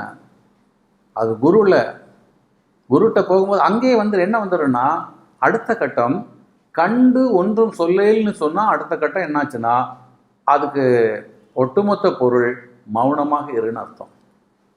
எப்படி அருணகிரிநாதருக்கு சொல் அற சும்மா இருன்னு சொன்னாரோ இல்லையா? அப்போ நீ எப்படி இருக்கணும், இந்த கண்டு ஒன்று சொல்ல ஒன்றும் பேசாதடா, ஏன்னா மௌனமாக இருந்தானே அர்த்தம். மௌனமாக இருன்னு சொல்கிறத ஒன்றும் பேசாதுன்னு சொல்லுவாங்க. பார்த்ததெல்லாம் சொல்லாதப்பா, பார்த்த ஒன்றையும் சொல்லாதுன்னு சொன்னால் நீ ஒன்றுமே எனக்கு சுப்ஜா பைட்டியேங்கிற மாதிரி வந்துடும் இல்லையா? அப்போ நன்றாக புரிந்து கொள்ளுங்கள், இந்த கண்டு ஒன்றுன்னு சொல்லக்கூடிய இடம் மௌனமாக இருக்கக்கூடிய அதான் ஞான வரம்பு மௌனம்னு சொல்லுவாங்க. மௌனம் என்பது ஞானத்தினுடைய வரம்பு. அப்போ நீங்கள் ஒரு ஞான உச்சத்திற்கு செல்ல வேண்டும் என்றால், அதான் திருவள்ளுவர் அழகாக சொல்வார், அடக்கம் அமருள் உய்க்கம். இல்லையா? அப்போ இன்றைக்கி நீங்கள் புரிஞ்சுக்கிற வேண்டியது, இந்த கண்ங்கிறக்கூடிய விஷயத்தில் நிறைய நம்ம கண் பார்த்துருப்போம் இல்லையா? கண்களுடைய விஷயங்கள், கண்ணை பற்றி பேசிக்கிட்டே இருக்கலாம். கண் மெய்ப்பொருள், மெய்ப்பொருளை கண்ணுன்னு சொல்லுவாங்க, பதம்னு சொல்லுவாங்க, இடம்னு சொல்லுவாங்க, திருவடின்னு சொல்லுவாங்க, நிறைய கண்ணுக்கு சொல்லிகிட்டே போவாங்க. இப்போ நம்ம இதில் உணர்ந்தது என்னன்னு சொன்னால், இந்த கண் மூலமாக நாம் ஒன்றை பார்ப்பது என்பது புறக்கண்ணில் அல்ல இல்லையா? கண் என்பது ஒரு உணர்வு, நமக்குள் உண்டாகின்ற உணர்வு. அப்போ ஒவ்வொருவருக்கும் தனித்தனி உணர்வு உண்டு, அவர்களுடைய கர்மாக்கு தக்கவாறு உண்டாகும். எல்லாரும் ஒரே குணத்தில் இருக்க மாட்டாங்க, எல்லாரும் ஒரே ஸ்டேஜில் இருக்க மாட்டாங்க. அப்போது உங்கள் உணர்வுகளை நீங்கள் மற்றவர்களோடு என்ன பண்ணக்கூடாது, திணிக்கவோ பரிமாறவோ கூடாது. இப்போ நீங்கள் வளவலான்னு பேசலாம், இல்லை நீங்கள் அமைதியாக இருப்பீங்க, அடுத்தவங்க வளவலான்னு பேசுவாங்க, அது அவ குணம், பேசிட்டு போகிறாங்கன்னு விட்டுறணும். ஒருவர் நல்ல காரத்தை போட்டு சாப்பிட்றவராக இருப்பாங்க, நீங்கள் காரமே பிடிக்காது, உங்கள் அளவுக்கு பார்த்துக்குங்க. நீங்கள் ரொம்ப காரம் சேர்க்காதீங்க, அவன் சேர்க்குறான் சேர்க்கல, உங்கள்கிட்ட கேட்டால் சொல்லுங்கள், அது அவனுடைய டேஸ்ட்டுக்கு. நீங்கள் சொன்னாலும் நிறுத்திடுவாங்களா? காரம் நிறைய திங்கிறவங்க காரம் சேர்க்க தான் செய்வாங்க இல்லையா? நீங்கள் சொல்லி பகைச்சது தான். அதனால் எப்பொழுதுமே ஒன்று வைத்துக் கொள்ளுங்கள், மௌனம் சிறந்தது. அடக்கம் அமரருள் உய்க்கும், அடங்காமை அருள் வித்தடும். அப்போ இந்த கண்டு ஒன்று சொல்லேங்கக்கூடிய சாதாரண ஒரு பதம் என்ன கொடுக்கறதுனா, ஞான உச்சத்தை காட்டுகிறது, மௌனத்தை கொடுக்கிறது. எல்லாம் தெரிந்து கொண்டு, தனக்காக தெரிந்து கொண்டு, ஒரு பூரணத்தில், ஒரு முழுமையில், ஒரு நிறைவில் இருக்க வேண்டும் என்பதை காட்டுகிறது இல்லையா? ஒன்றை பார்த்து இப்போ ஒன்றை பார்க்கிறீர்கள், பார்க்குற பொழுது எப்படி பார்க்கணும்னு சொன்னால், மனம் ஒத்து பார்க்க வேண்டும். ஆனால் நம்ம உலகத்தில் அப்படி பார்க்கறது இல்லை, சும்மா அப்படி பார்த்துருவோம். பார்க்குற பொழுது அதான் நான் சொன்னேன் முதவே, கருத்து தான் கண்ணுக்கு. கண்ணு எதோட சம்மந்தப்பட்டது? கருத்தோட சம்மந்தப்பட்டது. கருத்து இருந்தால்தான் கண்ணு போகும், கருத்து இல்லைன்னா கண்ணு பார்க்குறது தெரியாது. ஒரு ஆளை பார்க்குறீங்க, சும்மா பார்த்துக்கிட்டே இருக்கிற மாதிரி இருக்கும், ஆனால் உங்கள் கருத்து எங்கேயோ இருக்கும். இப்போ அவங்க நினைப்பாங்க, என்ன பார்த்துக்கிட்டே இருக்கிறேன்னு நினைப்பாங்க. இவங்க உண்மையிலே அவங்கள பற்றியே சிந்தனை இருக்காது. இப்போ உட்காந்துருக்காம அவங்க வீட்டையோ வேறு எதையோ நினச்சிருப்பாங்க, ஆனால் பார்த்துக்கிட்டு இருந்த மாதிரி இருக்கும். நம்மளே பார்க்குறாங்கன்னு நினச்சா தப்பாக போயிடும். ஏன்னா இவங்க எங்கே இருப்பாங்க, இது எங்கேயோ ஃப்ளை ஆகிட்டு இருக்கோம் இல்லையா? அப்போ உங்கள் கருத்து எங்கேயோ இருக்கின்ற பொழுது இந்த பார்வை என்ன ஆகுறது? சேராது. அந்த கருத்தும் கண்ணும் ஒன்றாக இருந்தால்தான். அப்போ வெளியில் நீங்கள் போகிற பொழுதோ எப்போவுமே எப்படி இருக்கணும்னா, மனம் கண்ணோடு இணைந்து இருக்க வேண்டும். எப்பொழுதுமே ஒரு விஷயத்தை பார்க்குற போது மனம் ஒத்து பார்க்க வேண்டும். அந்த உற்று பார்ப்பதுன்னு சொல்கிறது அதுதான். சும்மா பேருக்கு பார்க்கக்கூடாது இல்லையா? அப்போ மனம் என்ன பண்ணும்? ஒத்து பார்க்கணும். அப்போ தான் நீங்கள் அதை உணர முடியும். அதில் உள்ள உண்மை தன்மைகள் கிடைக்கும். அப்போ சும்மா பார்க்குறோன்னு சொன்னால் அங்கே போய் தான் வரும். இப்போ நிறைய இடங்களில் அங்கே என்ன நடக்குதுன்னே தெரியாது. நீங்கள் சும்மா பார்ப்பீங்க, இந்த பொண்ணு போச்சு தான் பாங்க, ஆனால் அந்த பொண்ணு போயிருக்கு, அந்த பொண்ணு மாதிரி இருந்திருக்கும். நீங்கள் என்ன நினச்சிருப்பீங்க? உங்கள் பக்கத்து வீட்டு பொண்ணு போச்சுன்னு அவங்க அவங்க அம்மாட்ட சொல்லுவீங்க, உங்கள் பொண்ணு, அந்த பொண்ணு அங்கே போயிருக்காது. ஆனால் நான் பார்த்தேனேன்பீங்க. காரணம் நீங்கள் என்ன பண்ணுங்க, சும்மா மேலோட்டமாக பார்த்துருப்பீங்க இல்லையா? அதனால தான் கண்ணை நம்பாதே உன்னை ஏமாற்றுன்னு சொல்ல காரணம் என்னன்னா, வெறும் கண்ணை நம்பக்கூடாது. அப்போ நம்ம இன்னைக்கு புறத்தில் பார்க்குறதெல்லாம் வெறுங்கண். எப்போ நீங்கள் மனதோடு அந்த கண்ணை ஒன்றுகிறீர்களோ அது அகக்கண்ணாய் மாறிவிடும். அப்போ அகக்கண் எப்படி இருக்கும்? உங்கள் மனதோடு ஒன்றி இருக்கும். அங்கே கண்ணை பொத்துனாலே மனம் அப்படி ஒண்டிடுச்சு, அறிவுக்கு போயிடுச்சு. அப்போ அகக்கண்ணை அறிவு கண் என்பார்கள். அகக்கண் என்னது? அறிவு கண் இல்லையா? அப்போ மனம் ஒத்து போகிற பொழுது அது அறிவாகிவிடும். மனம் ஒத்துக்கொள்ளாத பொழுது தான் மனமாக இருக்கும். நல்ல ஞாபகம் வச்சுக்கணும். இப்போ சொல்லுவாங்கள்ல, நாங்கள் 2 பேரும் ஒன்று. எப்போ சொல்லுவாங்க நாங்கள் 2 பேரும் ஒன்று? நாங்கள் 2 பேர் இல்லை, நாங்கள் ஒன்றாக்குன்னு எப்போ சொல்லுவோம்? 2 பேர் சிந்தனையும் ஒன்றா இருந்தா இல்லையா? அதை காட்டுறது தான் என்ன பண்ணுவாங்க, ஒரு ஐஸ்கிரீம் வாங்கி ஆளுக்கு பாதி பாதி. இல்லை, இது உலக ரீதியாக உள்ளது. ஒரு இளநீ வாங்கி அதில் 2 ஸ்ட்ராவை போட்டுட்டு, காரணம் ஒத்த கருத்து, ஒரே டேஸ்ட்டு, நாங்கள் 2 பேரும் ஒன்று தாங்கிற காட்டுற மாதிரி இல்லையா? 2ம் ஒன்றுன்னு சொல்லக்கூடியது. அப்போ அந்த 2ம் ஒன்று என்பது எங்கே வருகிறதுன்னு சொன்னால், இந்த மனம் என்பது எப்படி வரணும்? கண்ணோடு ஒத்து போகிற பொழுது அது அறிவாக மாறிவிடும். மனம் கண்ணோடு ஒத்து போகிற பொழுது அறிவாக மாறும். மனம் கண்ணோடு ஒத்து போகாத போது அது மனமாகவே இருக்கும். அப்போ அது எப்போ அறிவாக மாறுகிறதுன்னு சொன்னால் கண்ணோடு. ஏன்னா கண்ணு எதோட தொடர்புடையதுன்னா நேராக பிரெயினோட உள்ளது. புரியுதுங்களா? அப்போ சிலவங்களை நீங்கள் பார்த்தீங்கன்னா தெரியும், அப்படி உத்து பார்ப்பாங்க. பார்க்குறாங்கன்னா அங்கே சிந்திக்க ஆரம்பிச்சிட்டாங்கன்னு அர்த்தம். அப்போ மனத்தில் அவங்க இல்லை, மனதை தாண்டிட்டாங்க. புரியுதுங்களா? சாதாரண இல்லை, அது சொல்லப்பட்டது லேசாக தெரியும், கண்டு ஒன்று சொல்லேன்னு. ஆனால் ஆய்ந்து போனீங்கன்னா அது மிகப்பெரிய அறிவியல். அறிவுக்கும் தாண்டிய அறிவு, மெஞ்ஞானம். அவையெல்லாம் சாதாரணமாக சொல்லலை, அனுபவ கிடங்கு இல்லையா? அப்போ பார்த்தீங்கன்னா அந்த மனம் என்பது கண்ணோடு ஒத்துருக்க வேண்டும். அப்போ எப்பொழுதுமே நம்ம என்ன இருக்குன்னா, அதைத்தான் வள்ளலார் அழகாக சொன்னார், விழிப்போடு இருக்க வேண்டும்னு. அந்த விழிப்புன்னு சொல்லக்கூடியது எது? கண்ணை ஆழ்ந்த முண்டக்கண் மாதிரி வெளிச்சிட்டு பார்க்கறது இல்லை. அந்த வெளி எப்படி இருக்கணும்னா, விழிப்போடுன்னா மனம் ஒட்டி, மனம் ஒண்டி அப்படி இருக்கணும். அப்போ மனம் ஒண்டிட்டுனாலே அது என்ன? மனம் இல்லை, அது அறிவு. நன்றாக ஞானம் வைக்கணும். நீங்கள் நல்லா யோசிச்சு பாருங்கள். ஒரு விஷயத்தை சிந்திக்கிறீங்கன்னு வைங்களேன். இப்போ சாதாரணமாக பார்த்தீங்கன்னா உங்கள் பாட்டு பார்த்துருவீங்க, அப்படியே கொஞ்ச நேரம் அப்படியே ஒரே நிலைப்பில் இருந்துக்கிட்டு அந்த மனம் அதில் ஒண்டிச்சுனாலே அங்கே என்ன வந்துடுது? சிந்தனை வருது, அறிவு வேலை பார்க்குது இல்லையா? அப்போ அங்கே மனம் இருக்காது. அப்போ அந்த மாதிரி நேரங்களில் தான் நீங்கள் தவறுகளெல்லாம் கண்டுபிடிப்பீங்க. ஒருத்தன் உங்கள்கிட்ட ஒன்று சொல்கிறான், என்ன சொல்கிறான், இந்த பொருளை காணோம், நீங்கள் கொடுத்தீங்க அந்த பொருளை காணோங்கிறான். அப்படியாப்பா, காணோம்மா, எங்கே வச்ச ஆயின்னு சொல்லிட்டீங்கன்னா மனதோடு பேசிகிட்டு இருப்பீங்க. சாதாரணமாக சொல்லிட்டு போவீங்க, காணோம்மா ஆயின்னு சொல்லி அவன் சொன்னதை, அந்த கருத்தை அப்படி யோசிச்சிங்கன்னா கண் அப்படி ஏறிடும். கண் நிற்கும் போது மனம் என்ன பண்ணால் அங்கே போய் சேருது. அப்போ மனம் உடனே அறிவாக மாறிடும், டப்புன்னு மாறிடும். ஆம்பளை பொம்பளையான மாதிரி என்னாச்சு, அந்த மனம் அப்படி அந்த கண்ணோடு அப்படி குத்தும். சிலவங்க கண்ணு குத்துற மாதிரி பார்ப்பாங்க. அந்த கண் அப்படி சொருக்கும். அப்படி போய் அந்த மனம் அப்படி அறிவாக சேஞ்ச் ஆகுது. அறிவாக சேஞ்ச் ஆகணுன்னே அங்கே என்ன சிந்தனை வரும்னா, இவன் உண்மையிலே தவற வச்சானா இல்லை ஒளிச்சு வச்சுட்டு சொல்கிறானா? இவன் ஒளிச்சு வச்சுட்டு சொல்கிறானா காணாமல் வச்சுட்டா? அது எப்படி காணாமல் போகும்? நம்ம இடத்துக்குள்ளே தான் இருக்கோம், இதை விட்டு அவன் ஒன்றும் வெளியே போகலையே. இதெல்லாம் அறிவு டக்கு டக்கு டக்குன்னு புரட்டுது. எவ்வளோ நேரம் ஆச்சு கொடுத்து, இவன் வாங்கி எவ்வளோ நேரம் ஆச்சு, இவன் எங்கே நின்னா, இங்கே கூட இருந்தவங்க எங்கே, என்ன வருது. அப்போ நம்ம ஸ்பாட்டை விட்டு அவன் கலந்து போகலை, காணல. அவங்க இருக்கிற இடங்கள்லாம் தேடுனேங்கிறாங்க, இல்லைங்க. அப்போ அவன் எதுவரை எந்த எல்லை வரை போனானோ அவன் எதோட தொடர்பு வச்சுக்கணும், அதை பாரு, அறிவு சொல்லிடும். இப்போ நீங்கள் அங்கே போய் நோண்டிங்கன்னா இருக்கும். அப்போ மனம் என்னவாயிடுச்சு, மனம் அறிவாக்குது.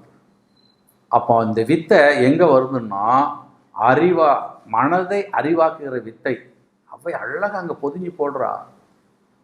மனதை அறிவாக்கும் வித்தை நல்லா பார்க்கணும். மனதை அறிவாக்க வேண்டும் என்றால் மனதை கண்ணோடு சொருக வேண்டும். கண்ணோடு சொருகணும். நீங்கள் அங்கே தான் பார்த்தீங்கன்னா இந்த கண்ணும் கலந்துட்டுன்னு சொல்கிறாங்க இல்லையா, அவங்கள பிரிக்க முடியாது. இந்த பொதுவாக சொல்லப்போனால் இந்த காதலர்கள்ட்ட இருக்கக்கூடிய மிகப்பெரிய நெருக்கமே இந்த கண்ணு கலக்கிறது தான், வேற ஒன்றுலையுமே கிடையாது. சும்மா அவளோட போனால் பழகுனா எடுத்தானா அதெல்லாம் மறந்து போயிடுவோம், அவளும் போயிடுவா, எல்லாம் போயிடுவாங்க. ஆனால் இந்த ரெண்டு கண்ணை மட்டும் பார்த்துக்கிட்டே இருந்ததுன்னு வைங்களேன், இல்லையா, ரெண்டு பேருமே வெறும் கண்பார் தான். அங்கே நின்று அவ்வளோ ஒரு லுக் விட்டா இவனு லுக் விட்டான்னா இவர் எங்கேயோ பறந்துடும், அவன் பறந்துடுவார். அந்த அப்படி கொஞ்ச நாள் ஓட்டினாங்கன்னா இந்த ரெண்டு நாய்களையும் பிரிக்கவே முடியாது. ஆமாம், ஏன்னா கண்ணு ரெண்டு என்ன ஆயிடுச்சுது, அது பவர்ஃபுல். கண்ணுனா மனம் அங்கே. அப்போ என்ன ஆயிடுச்சுன்னா அதுக்கு பிறகு அதில் முழுக்க அவன் தான் உயிரை கொடுக்கறதுக்கும் தயாராவான் அவளுக்காகன்னு சொல்கிறான். ஏன்னா அதனால தான் ரொம்ப பயப்படுவாங்க. திருவள்ளுவரே சொல்லுவார், கண்ணோடு கண்ணோக்கின் வாய் சொற்கள் என்ன பையன். பேசுறதுக்கு அங்கே ஒன்றுமே இல்லையே. ஏன்னா மனம்தான் கண்டபடிலாம் பேசிகிட்டு இருக்கோம், அறிவு பேசாது, அறிவு அடங்கி விடும். நல்லா கவனிக்கணும். இதெல்லாம் இவங்கெல்லாம் scientist, they are not poet. திருவள்ளுவரும் சரி ஔவையாரும் சரி இவங்களெல்லாம் யாரு, நம்மள்கிட்ட பெரிய பெரிய சயின்டிஸ்ட்லாம் இருக்காங்க. நம்மளாலும் ஒரு பையன் கண்டுக்கல, புரிய தெரியல. அந்த சயின்டிஸ்ட்களை உணர்றதுக்கே நமக்கு பத்தல்ல அறிவு. இப்போ யோசிச்சு பாருங்க, கண்ணோடு கண் நோக்கேன் வாய் சொற்கள் என்ன பையன். சாதாரணமாக ஒரு குரல் மாதிரி நம்ம சொல்லிட்டு இருக்கோம். அப்போ அந்த கண்ணு ரெண்டு சேர்ந்துட்டுனா பேசுறதுக்கு ஒன்றுமே இல்லைன்னா எப்போ பேசுவீங்க? இந்த லூஸ் டாக்கிங்லாம் எப்போ வரும்? மனதை கட்டுப்படுத்த தெரியாதவங்க மனப்படி போகிறவங்க தானே பேசிக்கிட்டே இருப்பான். கொஞ்சம் விவரமானவன் அடக்கி வாசிப்பான். சொல்லுவாங்க, பாரு நம்மளும் திருவான் அர்த்தமைக்கு அவனை நம்பவே முடியாதும்பாங்க. ஏன்னா அவன் என்ன பண்ணுவான், அறிவுபூர்வமாக இருப்பான். அப்போ இந்த கண்ணு என்ன ஆகுதுன்னா மனம் கண்ணோடு சேர்கிற பொழுது மனம் அறிவாகி மாறிவிடும். அப்போ மனதை அறிவாக்கக்கூடிய ஆற்றல் கண்ணிற்கு இருக்கிறது. நன்றாக மனதை அறிவாக்குகிற ஆற்றல் அந்த வித்தை எதுக்கு இருக்கிறது? அதனால்தான் தியானம் பண்ணுவதற்கு கண்களை மூடிக்கொண்டு என்ன பண்ணோம், மனதோடு வாசிக்க விடணும். இவன் கண்ணை திறந்து வெளியில பார்த்துக்கிட்டு தியானம் பண்ணா மனதுக்கு அவனுக்கு சம்மந்தமே வராது. நீங்க நினைக்கிறீங்க நினைச்சிட்டே இருக்கிறேன்னு, நீ நினைக்கும் போது என்னெல்லாமும் போயிட்டு இருக்கோம். உங்க கண்ணை மனதோடு சேர்க்கணும். அதுக்கு தான் நான் சொல்றேன், உங்க தனி மந்திரத்தை நீங்க சொல்லிக்கொண்டு கண்களை மூடிக்கொண்டு பார்த்துக்கிட்டு இருந்தீங்கன்னா அப்போ அந்த மனம் என்ன ஆகுதுன்னா கண்ணோட லிங்க் ஆகுது இல்லையா, குருவை நினைத்து கொண்டு தனிமந்திரம் சொல்லுகிற பொழுது. அப்போ மனதோடு லிங்க் வந்தோடனே மனம் கண்ணோட சேருகிற பொழுது அறிவாக மாறிடும். நெக்ஸ்ட் மோமெண்ட் ஒரு மிகப்பெரிய கெமிஸ்ட்ரி உள்ள நடக்கும். என்ன நடக்கும்? மனம் அறிவாக சேஞ்ச் ஆகும். இப்போ அறிவாக சேஞ்ச் ஆகிற பொழுது நீங்கள் எதை பார்க்குறீங்களோ எதை நினைக்கிறீங்களோ அதில் பற்றி உள்ள விஷயங்களெல்லாம் உங்களுக்கு ரிஃப்ளெக்ஷன் ஆகிட்டே இருக்கும், வந்துக்கிட்டே இருக்கும். அதனால தான் ஞானிகள் எல்லாம் அப்படியே சொல்கிற விஷயங்கள்லாம் பலிக்கிறதுக்கு காரணம், நடக்க போகிறதெல்லாம் உணர்றது காரணம், ஒருவரை பார்த்த உடனே அவர்களை பற்றி சொல்வதற்கெல்லாம் காரணம் என்னன்னு சொன்னால் அவர்கள் என்ன பண்ணுறாங்க, மனதை கண்ணோடு இணைத்து அறிவாக்கிட்டாங்க. அப்போ அறிவு அத்தனையும் அறியும், அறிவு அறியும், மனம் அறியாது. எப்போவுமே மனம் விலகித்தான் நிற்கும் எல்லாத்துட்டையும். நீங்கள் நல்லா பாருங்கள், இந்த காதல் தோற்றவங்க விட்டுட்டு ஓடினவங்க, காதல் இல்லை குடும்பத்திலே கணவன் மனைவி பிரிஞ்சவங்கலாம் பார்த்தீங்கன்னா மன வாழ்க்கை தான் வாழ்வாங்க, மன வாழ்க்கை வாழ மாட்டாங்க. 3 சுழி மன வாழ்க்கை வாழ மாட்டாங்க, 2 சுழி மன வாழ்க்கை வாழ்வாங்க. அதனால எப்பவும் மன அலை பாஞ்சிக்கிட்டு இவனுக்கு பிடிச்சது அவள்கிட்ட இருக்காது, அவள் பிடிச்சது பிடிக்காது, இந்த மாதிரி சஞ்சலம் வருகிற பொழுது பிரிவு வந்துடும். புரியுதுங்களா? அப்போ அந்த மனதோடு வாழ்கிற பொழுது இந்த மனம் தாண்டி வாழ வேண்டும். அப்போ மனம் தாண்டி வாழணும்னு சொன்னால் அது அறிவாக மாறும். அப்போ அது அறிவாக போகணும்னா கண்ணோடு அவர்கள் செய்யணும். அப்போ அதுக்கு தான் நம்ம தியானம் பண்ணுவது மெயினாக கற்றுக் கொடுத்த வித்தையே அதில் தான். அந்த காலத்தில் தியானம் கற்றுக் கொடுத்தது காரணம் கண்களை கொடுத்து. என் கையை வச்சுட்டே பண்ணலாம், உடம்பை வச்சு பண்ணலாம், காலை வச்சு பண்ணலாம்னு சொல்லலையே. ஏன் கண்ணை பிடிச்சாங்க? ஏன்னா கண் மனதோடு உரியது, மனதை மாற்றக்கூடியது. நன்றாக ஞாபகம் வச்சுக்கணும். புரியுதுங்களா? அப்போ அந்த கண்களை மூடிக்கொண்டு கண்ணை 3 நாள் எங்கே போயிடனா நேரம் மனதோட லிங்க் ஆயிரும். மெயின் என்ன பண்ணிடுது, அந்த டோர் ஓப்பன் ஆயிரும். இப்போ நீங்களே சும்மா வீட்டில் இருக்கும்போது கண்ணை பொத்தி பாருங்களேன், வேறு எங்கே போக முடியும்? அப்போ உடனே மனசில் என்ன இல்லாமல் நினச்சதெல்லாம் வரும். இப்போ கண்ணை திறந்துட்டு இருந்தால் அவ்வளோ வராது, லீக்கேஜ் இருக்கும், கொஞ்சம் இருந்தோம் அப்படின்னு நினச்ச மாதிரி இருக்கும். ஆனால் வெளியில் பார்க்கலாம் வந்துட்டு இருக்கும் இல்லையா? இந்த நினைவுகள் தானே ஓடிக்கிட்டே இருக்கும். நீங்கள் அப்படியே ஒரு ஆத்தங்கரையில் போய் இருந்து ஆற்றை அப்படி பார்த்துக்கிட்டு இருந்தால் அங்கே உள்ளதெல்லாம் தெரிஞ்சுக்கிட்டே இருக்கும். நீங்கள் மனசில் என்ன நினைச்சாலும் இது பாதி அது பாதியாக இருக்கும். ஆனால் அதே நேரத்தில் அந்த ஆற்றங்கரையில் உட்காந்து கண்ணை மூடிட்டிங்கன்னா ஆறும் தெரியாது, ஒன்றும் தெரியாது. எங்கே இருக்கும்? மனசுக்கு உள்ளது தான் இருக்கும் இல்லையா? அப்போ தியானம் பண்ணுகின்ற பொழுது கண்களை மூடித்தான் செய்ய வேண்டும். ஏனென்றால் கண் மனதோடு தொடர்பு வைக்க வேண்டும். ஏன் மனதோடு தொடர்பு வைக்கணும்? மனதை அறிவாக மாற்றணும். மனம் அறிவாக மாறுகின்ற பொழுதுதான் உங்களுக்கு வேண்டியதெல்லாம் கிடைக்கும். புரியுதா உங்களுக்கு? அப்போ அந்த அவ்வை சொன்னது கண்டு ஒன்றும் சொல்லேல். பார்த்தா சாதாரணமாக இருக்கும், காக்காக சொன்ன மாதிரி இருக்கும், ஒன்றை பார்த்துட்டு ஒன்று சொல்லணும். இப்போ அடுத்த கட்டம், இந்த கண்டு ஒன்றும் சொல்லேல் என்ன இல்லை, கண்டு ஒன்று சொல்லேன்னு சொல்ல மாற்றி சொல்லாதீங்கன்னு சொல்கிறோம் இல்லையா? இப்போ அந்த பொருளை எடுத்துக்கிட்டாலும் அப்போ நீங்கள் ஒரு பொருளை பார்த்துட்டு தப்பு தப்பாக சொல்கிறீங்கன்னா அப்போ உங்கள் மனசு எப்படி இருக்கிறது? மோசமாக இருக்கிறது. ஒருத்தர் பொய் சொல்கிறான்னா அவன் எப்படிப்பட்டவன்? நல்லவன் இல்லை இல்லை. அப்போ இந்த பொருளை எடுத்துக்கலாம். ஒன்றை பார்க்குறான், ஒரு பொருளை பார்த்துட்டு இவன் மாற்றி பொய் சொல்கிறான்னு வச்சுங்களேன். கண்டது ஒன்று சொல்கிறது ஒன்றா இருக்கு. இப்போ அவங்க சொல்கிறாங்க வேன் வந்துட்டா போய் பாருன்னு சொல்கிறாங்க. இவன் பார்க்குறான் வேன் போகுது. இப்போ வேன் வந்துட்டுன்னு சொன்னால் நம்மளை வேனில் போக சொல்லிடுவாங்கன்னு சொல்லிட்டு அதெல்லாம் வேன் வரலாமா போகலாமா ஸ்கூலுக்கு போகிறது கட் அடிக்கிறதுக்கு. அப்போ கண்டது ஒன்று சொல்கிறது ஒன்று, அதை கண்டு ஒன்று சொல்லணும்னு இவங்க சொல்கிற மாதிரி எடுத்துக்கிட்டா இப்போ இங்கே ஏன் அது அந்த அம்மா சொல்லிச்சுன்னா நீ என்ன சொல்கிற? பொய் சொல்கிற. அப்போ பொய் சொல்வதற்கு தயாராகிற. பார்த்துட்டு வேற ஒன்று நீ சொல்லணும்னா உன் மனசு எப்படிப்பட்டதாக இருக்கிறது? பொய் சொல்வதாக இருக்கிறது. அப்போ பொய் சொன்னால் வாழ்க்கை நாசமாக போயிடாதா இல்லையா? அப்போ நீ பொய்யற்றவனாக இருக்க வேண்டும் என்றால், உன் மனம் சுத்தமானதாக இருக்க வேண்டும் என்றால் நீ கண்டு சொல்லக்கூடியது எப்படி இருக்கணும்? மாற்றி சொல்லாமல் இருக்கணும். அப்போ கண்டது ஒன்று மாற்றி சொல்லாமல் இருக்கணும்னா நீ எப்படி இருக்கணும்? முதவே தயாராக இருக்கணும். உண்மையை சொல்லக்கூடியவனாக இருக்க வேண்டும். அதுவும் அதுக்கு பொருளாக எடுத்துக்கலாம். அப்போ நீங்கள் உண்மையை சொல்லுங்கள், பொய் சொல்லாதுன்னு சொல்கிறதுக்கு அந்த அம்மா எப்படி சொல்லுது?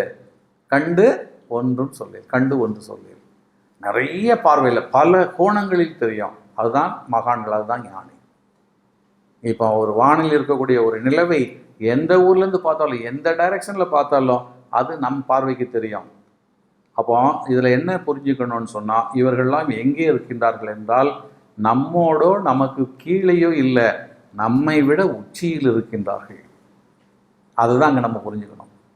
இந்த ஞானிகளுடைய வார்த்தைகள், ஞானிகளுடைய உபதேசங்கள் இவையெல்லாம் எங்கே இருக்குது? அவருடைய பாடல்கள் எல்லாம் உச்சத்தில் இருக்கிறது, வானில் இருக்கிறது. அதனால்தான் எல்லாரும் எல்லா கோணத்துலையும் பார்க்கலாம். மேலே இருந்தால் தானே எல்லாத்துக்கும் தெரியும் இல்லையா? கீழே இருந்தால் நம்ம அளவுக்கு இருந்தால், இப்போ நம்ம வீட்டு அளவுக்கு இருந்தால் அந்த ஊரில் உள்ள தெரியாது. அப்போ அதையும் தாண்டி போகணும் இல்லையா? இப்போ அமெரிக்காவிலேருந்து பார்க்கணும், ஆஸ்திரேலியாவிலேருந்து பார்க்கணுன்னு சொன்னால் அந்த உயரம் எங்கே போகணும்? பூமியை தாண்டி போகணும். அப்போ ஞானிகளுடைய வார்த்தைகள் எல்லாம் உச்சத்தில் இருக்கிறது, உயர்ந்த நிலையில் இருக்கிறது இல்லையா? அதற்கு உதாரணம் இப்போ இந்த அவையினுடைய வரிகள். ஒவ்வொரு வரியும் நம்ம பார்க்கலாம். எல்லா வரியும் மேல் நிலையிலிருந்து சொல்லப்பட்ட விஷயங்கள், பல கோணங்களில் நமக்கு கருத்து தரக்கூடியவைகள். நம்மளே அப்போ இந்த ஒரு பொருளில் ஒரு வரியிலேயே என்னெல்லாம் சொல்லிட்டான்னா, நீ பார்த்தது ஒன்று சொல்கிறது ஒன்றா இருக்கக்கூடாதுங்கிறா. அப்போ மாற்றி சொல்லாமல் இருக்கிறதுக்கு நீ பொய் சொல்லாதவனாக இருக்க வேணும்னு சொல்கிறா இல்லையா? அடுத்தால உள்முகமாக நீ கண்டு ஒன்று சொல்லதுன்னா உன்னுடைய தன்மைக்கு உள்ளது, நீ பெறக்கூடியதெல்லாம் உனக்கு உள்ளது, அதை மற்றவங்களுக்கெல்லாம் சொல்லாதேன்னு சொல்கிறா இல்லையா? அடுத்தால நீ பார்க்குறதெல்லாம் சொன்னால் அடுத்தவங்களை பற்றி நீ பார்க்கக்கூடிய தன்மை வந்தால் அதெல்லாம் சொல்லி அவங்கள சிறுமைப்படுத்தக்கூடாது அதுக்கு உனக்கு ரைட்ஸ். அப்போ அடுத்தவங்க சுதந்திரத்துக்குள்ளே போகக்கூடாதுன்னு சொல்கிறா. அதுக்கப்புறம் அந்த பார்க்குறது எப்படி இருக்குன்னா, மனம் ஒத்து பார்க்க வேண்டும் இல்லையா? மனம் ஏன் ஒத்து பார்க்கணும்னு சொன்னால், மனம் ஒத்து பார்க்கும்போது தான் மனம் என்னாகிறது, அறிவாக மாறும். அப்போ கண்டு ஒன்றும் சொல்லேல். அப்போ நமக்குள்ளே நம்ம பார்க்கக்கூடிய ஒன்றையும் சொல்லக்கூடாதுன்னா மௌனத்தில் நீ இருன்னு சொல்கிறா. அப்போ ஞானத்தில் வருகிற பொழுது மௌனத்தில் இருந்தால்தான் உச்சத்தை அடைய முடியும். ஏன்னா பேசுகிற பொழுது ஆற்றல் நிறைய வரும், பேசுகிற பொழுது அடுத்தவருடைய பார்வைக்காக நம்மளை மாற்ற வேண்டியது வரும் இல்லையா? இப்போ சாதாரணமாக நீங்கள் நினைக்கிறத அப்படியே சொல்ல முடியாது. ஏன்னு கேட்டால், இதை நீங்கள் சொல்லணும்னு உடனே ஏதால உள்ளவங்களெல்லாம் பார்ப்பீங்க இல்லையா? அப்போ அவர்களுக்கு தக்கவாறு தானே நம்ம பேசணும். நினைக்கிறதும் சொல்ல முடியுமா? நிச்சயமாக முடியாது. என்ன தோணினாலுமே யார் யார் இருக்காங்க, எப்படி இவங்கள்ட்ட பேசணும், முதலாவது இவங்க என்ன மொழி, இவங்களுக்கு என்ன புரியும். அப்போ நம்ம பேசும்போது வரம்பு வச்சு தான் பேசிவிட்டு இருக்குது. வரம்பு வச்சு பேசுகிற பொழுதே அது மனம் சார்ந்து விடுகிறது. நீங்கள் அறிவோடு பேசலை. நீங்கள் நினைக்கிறீங்க நம்ம பேசுறதெல்லாம் அறிவோடன்னு. அறிவோடு இல்லை, மனதோடு பேசுகிறீங்க. ஏன்னா நீங்கள் என்ன பண்ணுறீங்கன்னா, மனம் சார்ந்து பேசும்போது தான் ஒவ்வொன்றையாக பார்த்து பார்த்து பேசுவீங்க. அறிவோடுன்னா அது அறிவு சுத்தமாக இருக்கும், அப்படியே வந்துக்கிட்டே இருக்கும். அது வான்மலை மாதிரி வருவது மனம், ஏங்கி கிடப்பது இது. இப்போ நீங்கள் என்ன பண்ணுறீங்க, இவன்கிட்ட பேசலாமா, இவன்கிட்ட எப்படி பேசணும், இவன்கிட்ட எப்படி பேசணும். நீங்கள் நினைக்கிறீங்க நம்ம அறிவோடு பேசணும். இது அறிவோடு இல்லை, இது மனதோடு பேசுகிறீங்க. நல்லா புரியணும். நான் சொல்ல புரியுதா? அந்த இடம் ரொம்ப சைக்காலஜிக்கலான ஒரு விஷயம். நீங்கள் ஒருவரோடு பேசுகின்ற பொழுது நீங்கள் நினைக்கிறீங்கன்னா அறிவுபூர்வமாக நாங்கள் பேசுகிறோன்னு. அறிவோடு பேசவில்லை, மனதோடு பேசுகிறீர்கள், மனம் சார்ந்து பேசுகிறீர்கள். ஏன்னா இவர்கிட்ட இப்படி பேசினாதான் இவர் நம்மளை மதிப்பார், இவரை புகழ்ந்து பேசினாதான் இல்லையா, இங்கே தப்பு வந்துடக்கூடாது ஏன்னு நினச்சி அவங்களுக்கு தக்கவாறு பேசுகிறீங்க. உங்களுக்கு தோன்றினதை அப்படி சொல்லலை, உங்களுக்கு தோன்றியதை சொல்ல. அப்போ உங்கள் அறிவுப்படி நீங்கள் பேசலை, மற்றவர்களுக்காக நீங்கள் அதை மாற்றி பேசுகிறீர்கள். அப்போ இது மனம் சார்ந்து விட்டது இல்லையா? அறிவுனா என்ன பண்ணும், தானாக வரும். அதுதான் என்ன சொன்னாங்க, அறிவு என்பது மௌனமாக இருப்பது. பேச்சில் அறிவு இருக்காது, பேச்சில் மனம்தான் இருக்கும். இதெல்லாம் இது கோடி காட்டப்பட்ட வரி, ஒரு வரி. இதுதான் ஞானியினுடைய நிலை. அப்போ அறிஞர்களுக்கும் ஞானிக்கும் நிலை எடுத்துக்கொள்கின்ற பொழுது அந்த ஞானத்தில் அவர்கள் சொல்லக்கூடிய அந்த ஒரு வரி, ஒரு வார்த்தைகள் என்பது காலம் தாண்டியது. எல்லா மனிதர்களுக்கும் எல்லா சூழல்களிலும் அது உதவக்கூடியதாக, உயர்த்துவதாக இருக்கும் என்று சொல்லி இந்த இன்றைய உபதேசத்தை நிறைவு செய்கிறேன். வாழ்வோம் வாழ்வோம்.